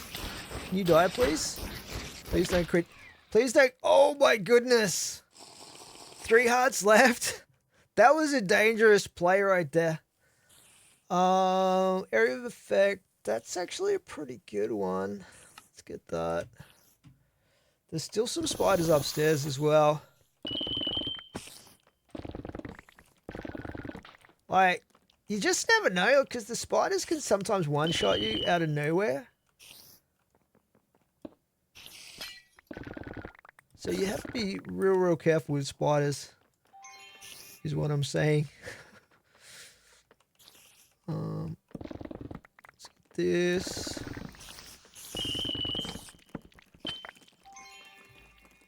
Did I miss some chests? Let's get out of here. I think I'm probably better off looking for a Wild West to kill a bunch of mobs. Or, yeah, I don't know. I gotta think of a plan and then stick to it, because otherwise I'm just gonna get distracted by everything and fail. So far so good though. I think that was worth the time investment, because those ornate chests were really good. If we could find a good X marks room, that would be pretty awesome actually.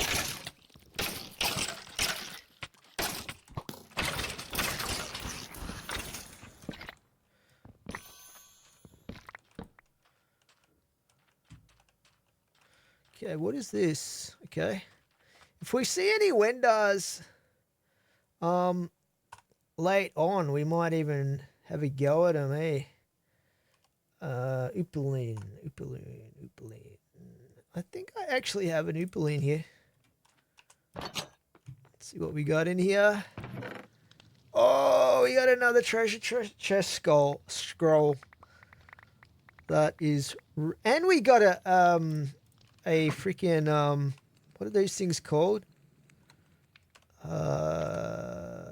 Neuralizer. That's a very lucky chest, that one.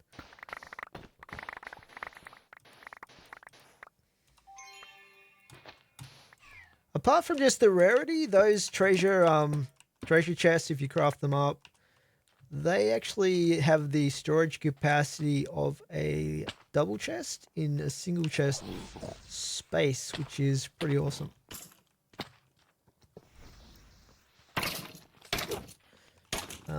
Sometimes coins are good too.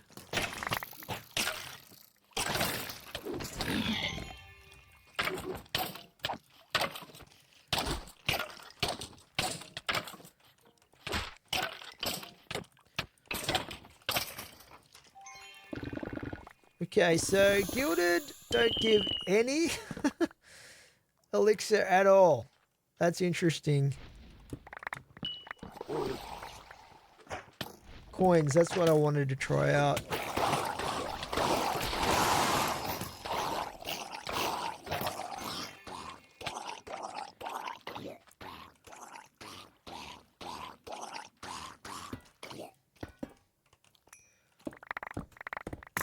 Alright, let's see how good these are. How do you... I just did that, didn't I? I broke the wall. Okay, coins are okay. Sometimes coins are a game changer when it comes to elixirs, but they weren't super crazy, but worth hitting for sure.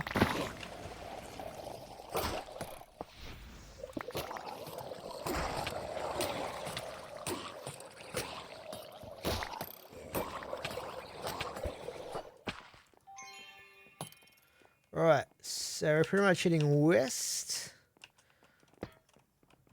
20 minutes in, we've used 9 of our minutes here. Oh, here we go. Paint room, that's crazy. Let's just get these down here to start with.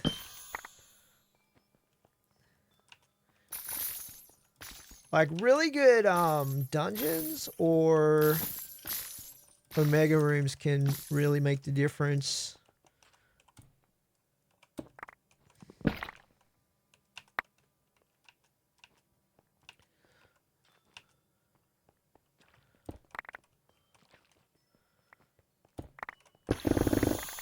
What would be crazy good is if we could complete a puzzle room, actually.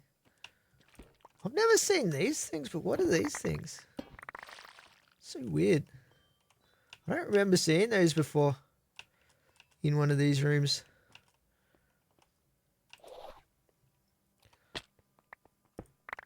Oh, whoops.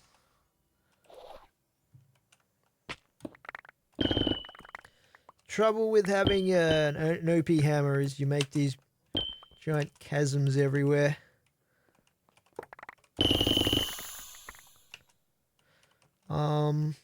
Okay. Man, we got a lot of ornates in here, which is fantastic.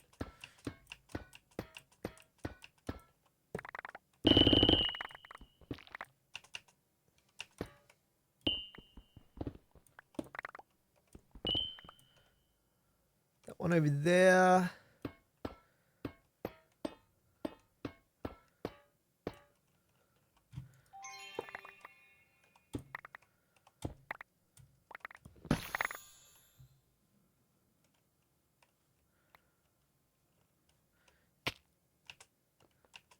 And then we've got, looks like gilded, so we don't really need those. Those are all gilded.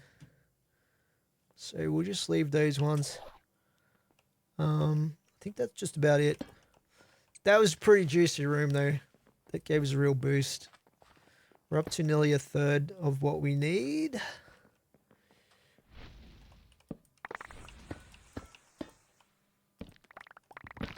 Where did I get that block of emeralds from? That's kind of interesting. Oh, it might have been in one of those plating things that we saw. Maybe I should have investigated those a little bit closer.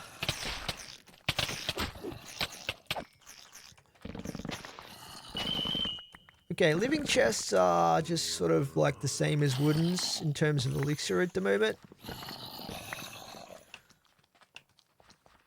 I think it's all going to come down to killing mobs. I think that's going to be the major. Oh, we just got a boss freaking shrimp or whatever those things are. What the heck? I've never had one of those before. Fire shrimp. There's another one. Gotta watch my health. Yeah, I keep forgetting, like, I'm level 96, like, the mobs don't muck around at level 96. They will absolutely rip your face off if you're overly casual.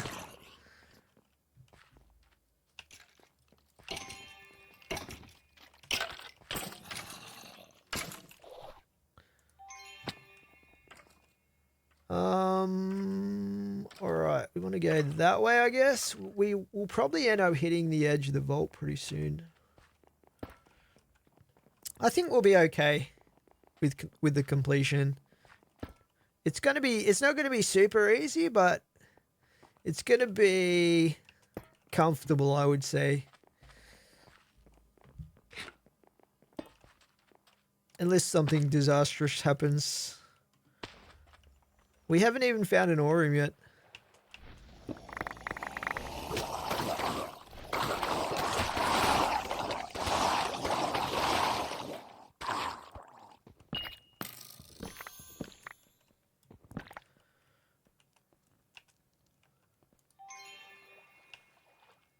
Man, there's hardly any POIs down in this one. What is the deal with that? Or maybe they're hidden or something?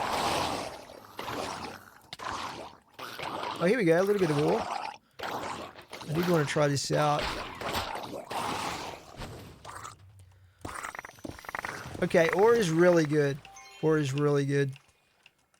So, we could go on a run looking for ore rooms.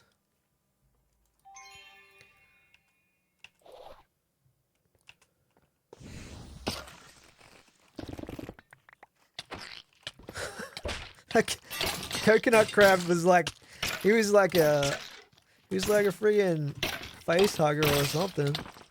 He was going for it. Oh, fell. Okay, I'm not gonna waste my storm arrow on that guy. Let's just keep going. Oh my goodness, this is almost the perfect Omega room for this. Holy cow. We should get a lot of elixir out of this.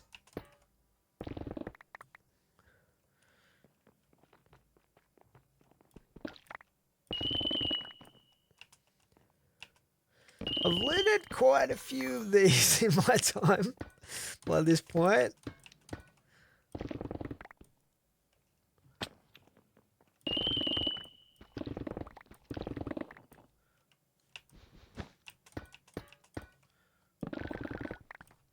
Alright, I think it's time to get...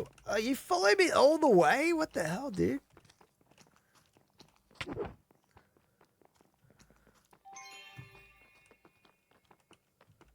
I don't know why I came upstairs. I usually go downstairs first.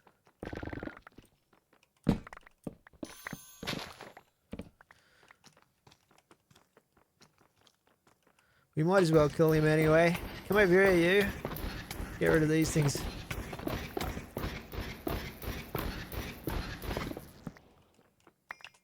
Give me your gold.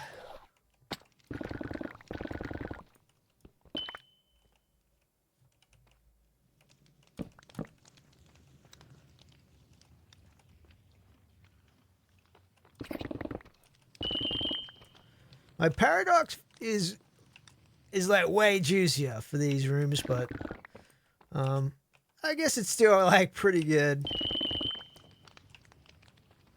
We're nearly halfway there actually with the elixir, which is awesome. Let's go downstairs.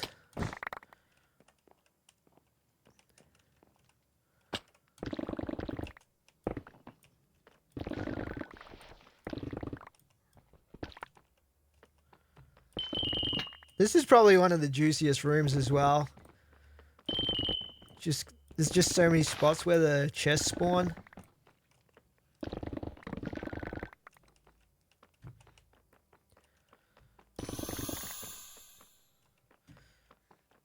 Almost thought we got a trinket there for a second, but we didn't.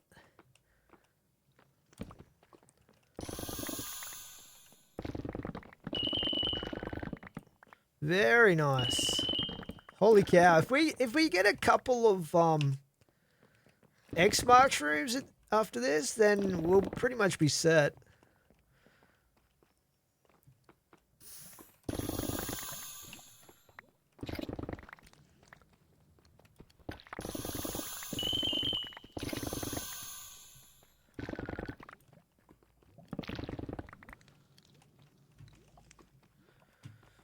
Okay, I think we can move on.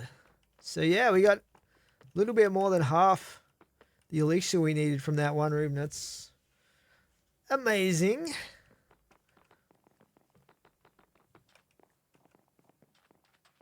And then we've got a village here with ornates as well. Oh man, guys. I reckon we'll just about finish up on this if we clear the whole thing out, because we'll get mobs as well that'll drop elixir. Let's see if we can find the entrance though. Where is the entrance on this one? There's also wooden chests in these houses up top here.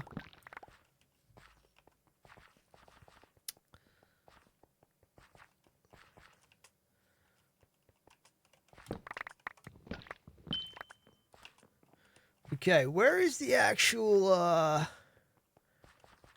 entrance? This is the question. Sometimes it's a little house that's got a ladder. But then again, sometimes it is a grate. I've never figured out if there's a consistency to the type of room in relation to the entrance. I think this is it. Yeah.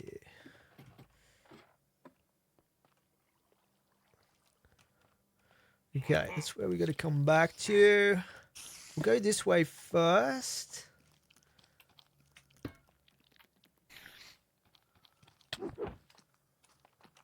You guys stay back there. I'll get to you later, don't worry.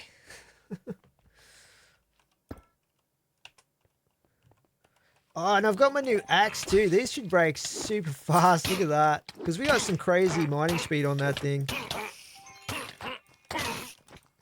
This has, what is it? 119 plus mining speed. Which is really good. 9 minutes left. Oh man, the time's going faster than I thought. You guys follow me down here. I ain't got time to stop. You got to find one of the really good rooms.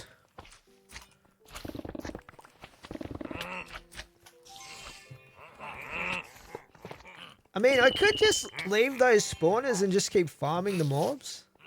That might be an option. I think they burn out eventually, but I'm not 100% sure. I think they changed all of the spawners to slow fizzle.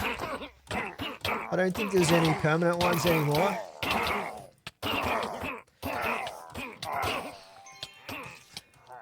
So maybe we'll leave that spawner, we'll come back to that.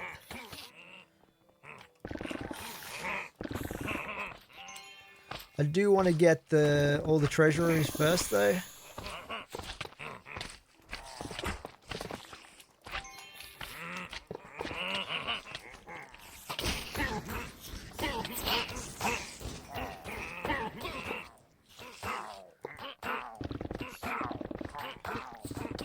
Hopefully we'll be okay. We've got 8 minutes left.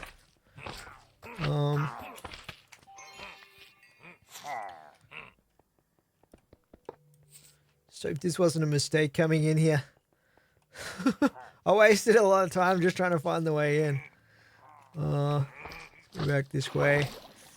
We should have like pretty much 3 more wings of the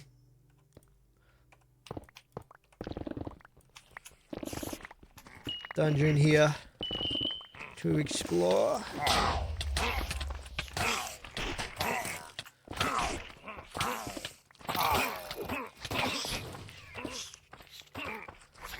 Okay, so that's sorted. Okay, so we went that way. Then we blocked this guy off, didn't we? Let's go this way.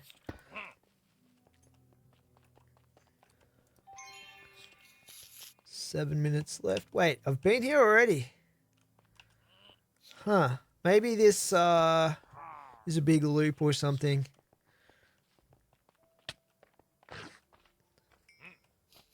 So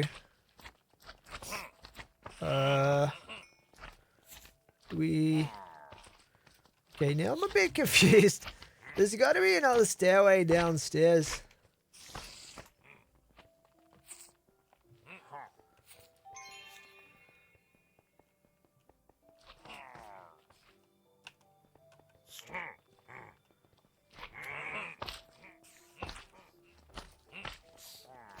Oh no.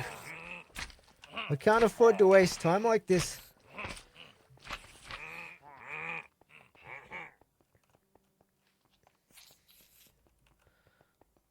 There's got to be another stairway that goes downstairs. For his, let's see if I can find it there.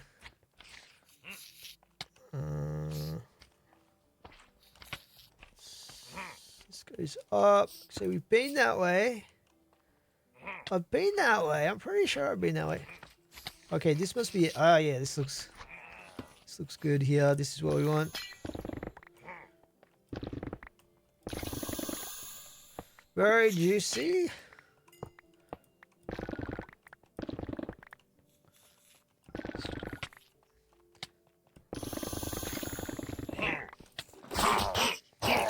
Okay, feel free to spawn as many mobs as you like, please, because we need them.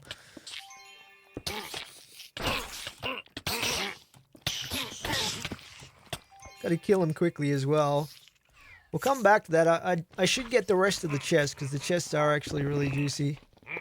But I'll leave that one spawner. We'll come back to that.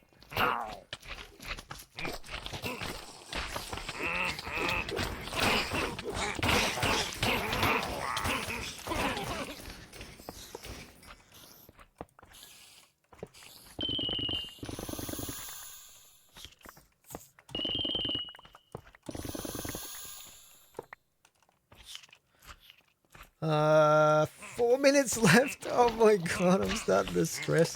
Oh my word, that's a lot of mobs.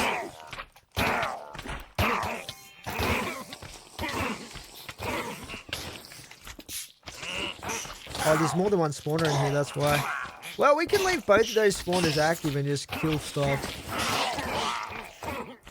Hopefully not get killed.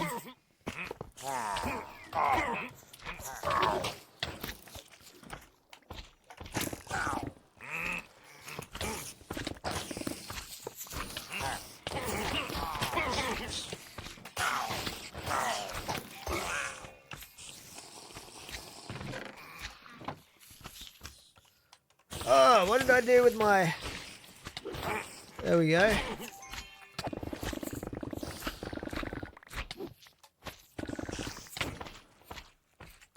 Okay, the spawn is slowing down a bit.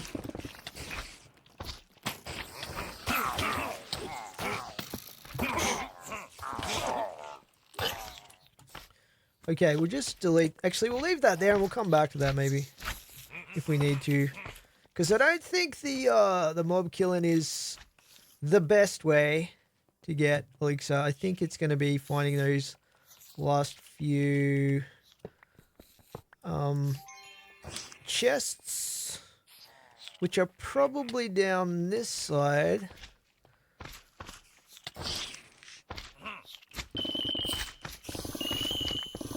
Oh yeah, that's good. That's the good stuff right there.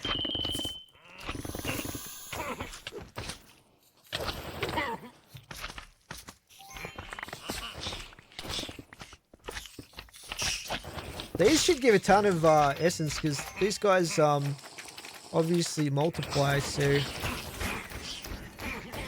get all that extra. I don't think they dropped any, did they?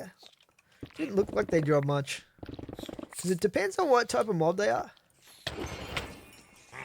Some mobs drop essence, some don't in certain... You know, depending on the elixir.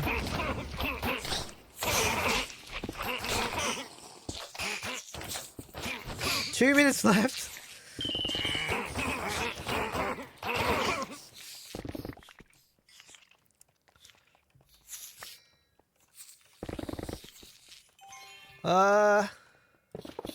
We might need the assistance of some fruit to finish this one. Let's just find our way out of here. We still have to get to a node too, even if we do get what we need. I don't know why I'm breaking those. That guy there. We've nearly got enough. It's pretty close.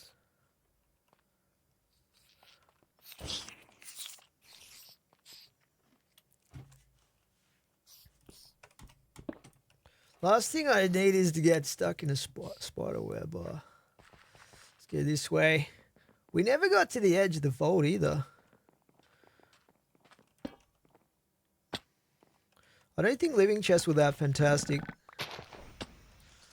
Sometimes if you just like spawn everything in and just kill everything, that's sometimes a good way to get elixir.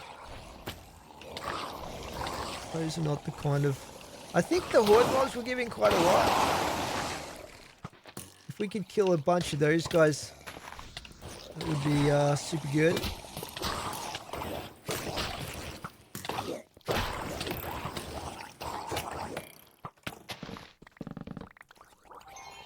Just do this a few times, because once we have to start taking fruit, we're going to be in trouble when it comes to combat situations.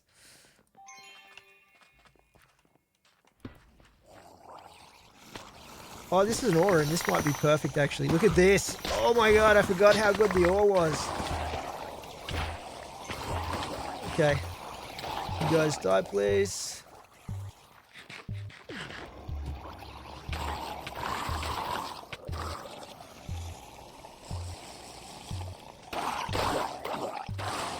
Okay, we'll take a couple of these.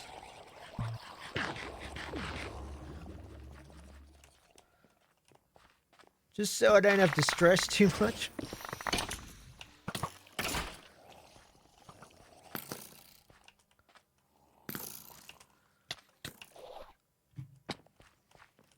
Where's the upstairs?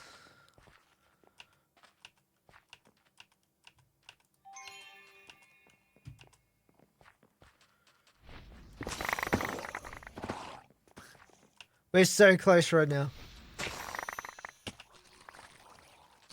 These are not the greatest POIs though up top. That one down the bottom was really good, but it was just like the one POI.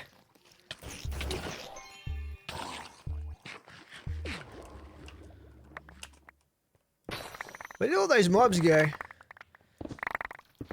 Dropped them into a big hole over here, I think. Let's kill these guys. Oh, here's... Is that one that I missed? Let's kill these guys anyway. Hopefully this gets us over the top there. Nice. And then we can just get out of here and find ourselves a lodestone.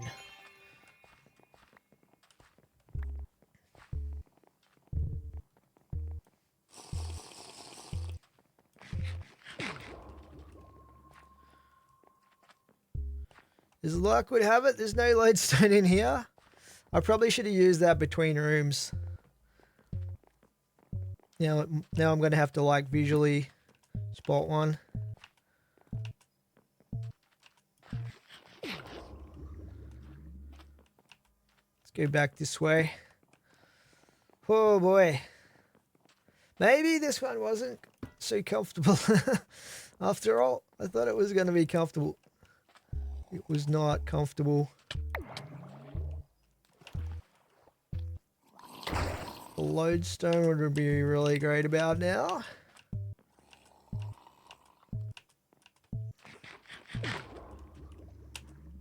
Sometimes they're upstairs as well. But, oh, this might give us more time actually. No, it's the rarity one. Dang it.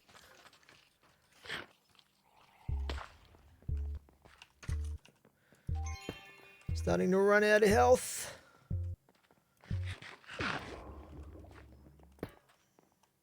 If there's any time to use fruit, it's when you're doing these high level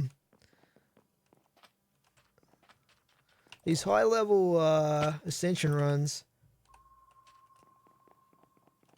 Nothing there. Nothing in this room either. Damn, I'm getting unlucky here. I can only use a couple more fruit at this point.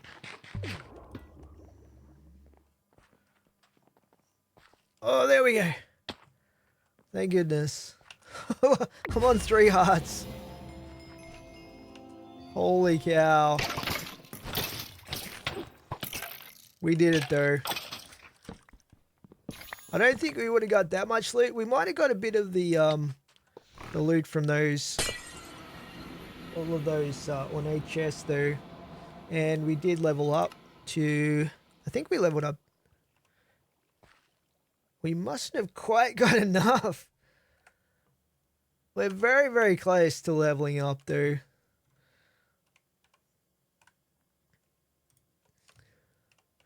Okay, let's go down and we'll check out the loot.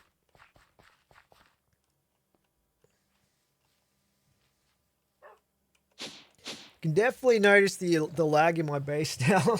It's very, very noticeable after coming out of the vault. But yeah, let's take a look at the loot that we got from that. So we'll crack open the elixir here. And we've got 37 stacks now on this this bad boy here. Okay, we will check out the completion crate first. Let's just add some of these items to the junk identifier.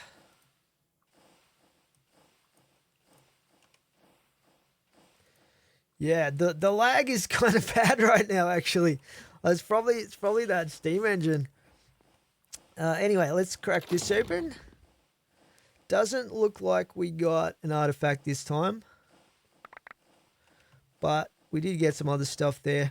And as far as the loot goes, this is what we got. So nearly 3,000 raw carbon is pretty good. 46 vault diamonds.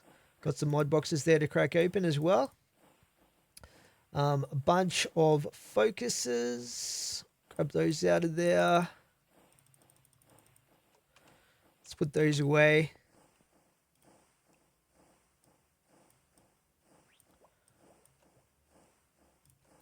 See what we got in the mod boxes. Oh, that's one of those depots. Storage upgrade. I think that's a blast chiller. Let's chuck these in here.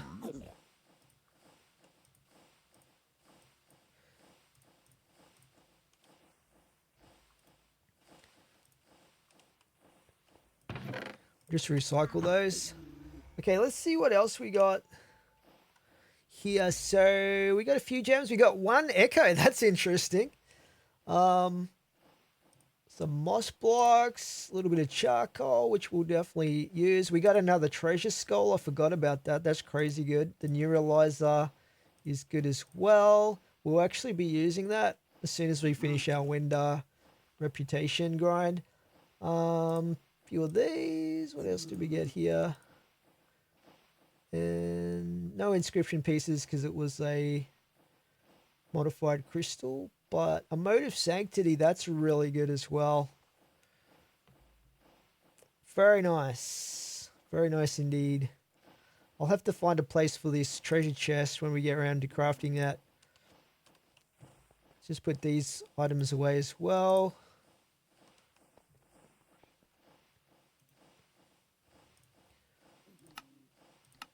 Still got those to finish. Put that there so I don't forget about it. As far as the rest of the loot goes, let's have a look here. We got 2 trinkets. Bunch of jewels here. See if there's any good ones. That's not good.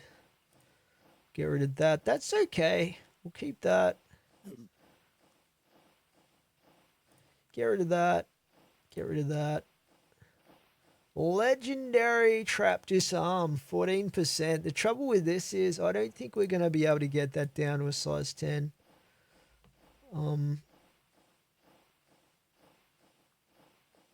Get rid of that. That's not too bad.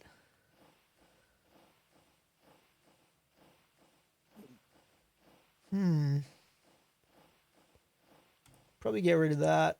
Get rid of that. Get rid of that. Most of these are pretty bad, actually. We'll trash all of those. These 3 we'll keep, though. Let's just see whether we can get that legendary one down to a size 10, but I don't think... I would have to hit, like, the max cut every single time on this. Size 13. So we'll just get rid of all of this. Oh, did I forget to turn this on last time? Meanwhile, we'll see what those trinkets are. Let's have a look. We got a phylactery. And we got some more treasure goggles with 26 uses. That's actually really good. I definitely like my treasure goggles. Phylactery. Where am I keeping these? That's treasure goggles. We'll put the phylactery in there. Oh, that's the phylactery. The phylactery right there. So, yeah, we'll just do that.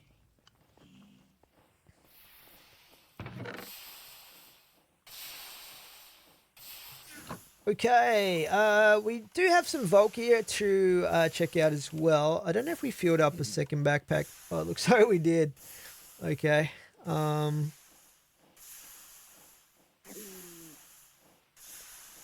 Wood Affinity is probably a keeper. And we got an Omega Sword. That is extremely good. Level 96 Omega Sword. Alright, let's just see what's in these. I don't think this one will have... Okay, that's the other one. And then this one will be... Oh, this has got stuff in it as well. What the heck? We'll trash that. I guess we'll keep that. I don't use those very much though. That's not bad.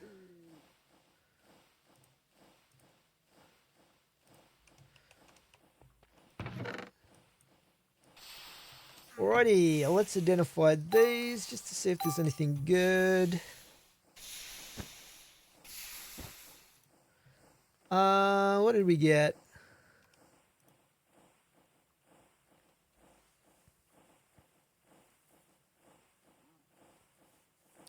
$72 attack damage on that axe.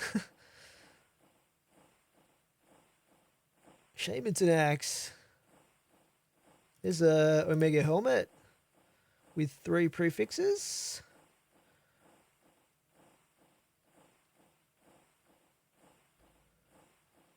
Is there anything else decent here? Oh, one that is awesome.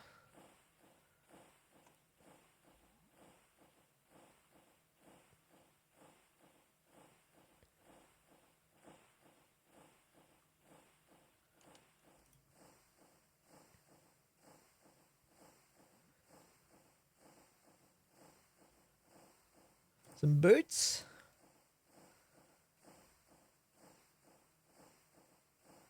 There's that sword. And that's pretty much it. So yeah, I'll go through and junk those later, but that's actually pretty good. 4 Omega items straight off the bat there. And yeah, the sword needs a bit of work, but we still got a lot of repairs on this one. That's like 5 repairs. Interesting. So yeah, I have to find a place for these. Let's just shove them in here because these are all higher level, so they are definitely worth hanging on to over some of the other stuff in there. But that is where we will leave this episode for today, guys. I hope you're enjoying this series. We are getting towards the end. I don't know how many episodes we got left, but there's still a few things I want to do. So yeah, we will look at building the train in the next episode. And at some point in the near future, I also want to do the final Wendar rep grind too. We should get pretty close to 100, level 100 by the end of that. Anyway, that's it for today. I'll catch you guys in the next one. Thanks for watching.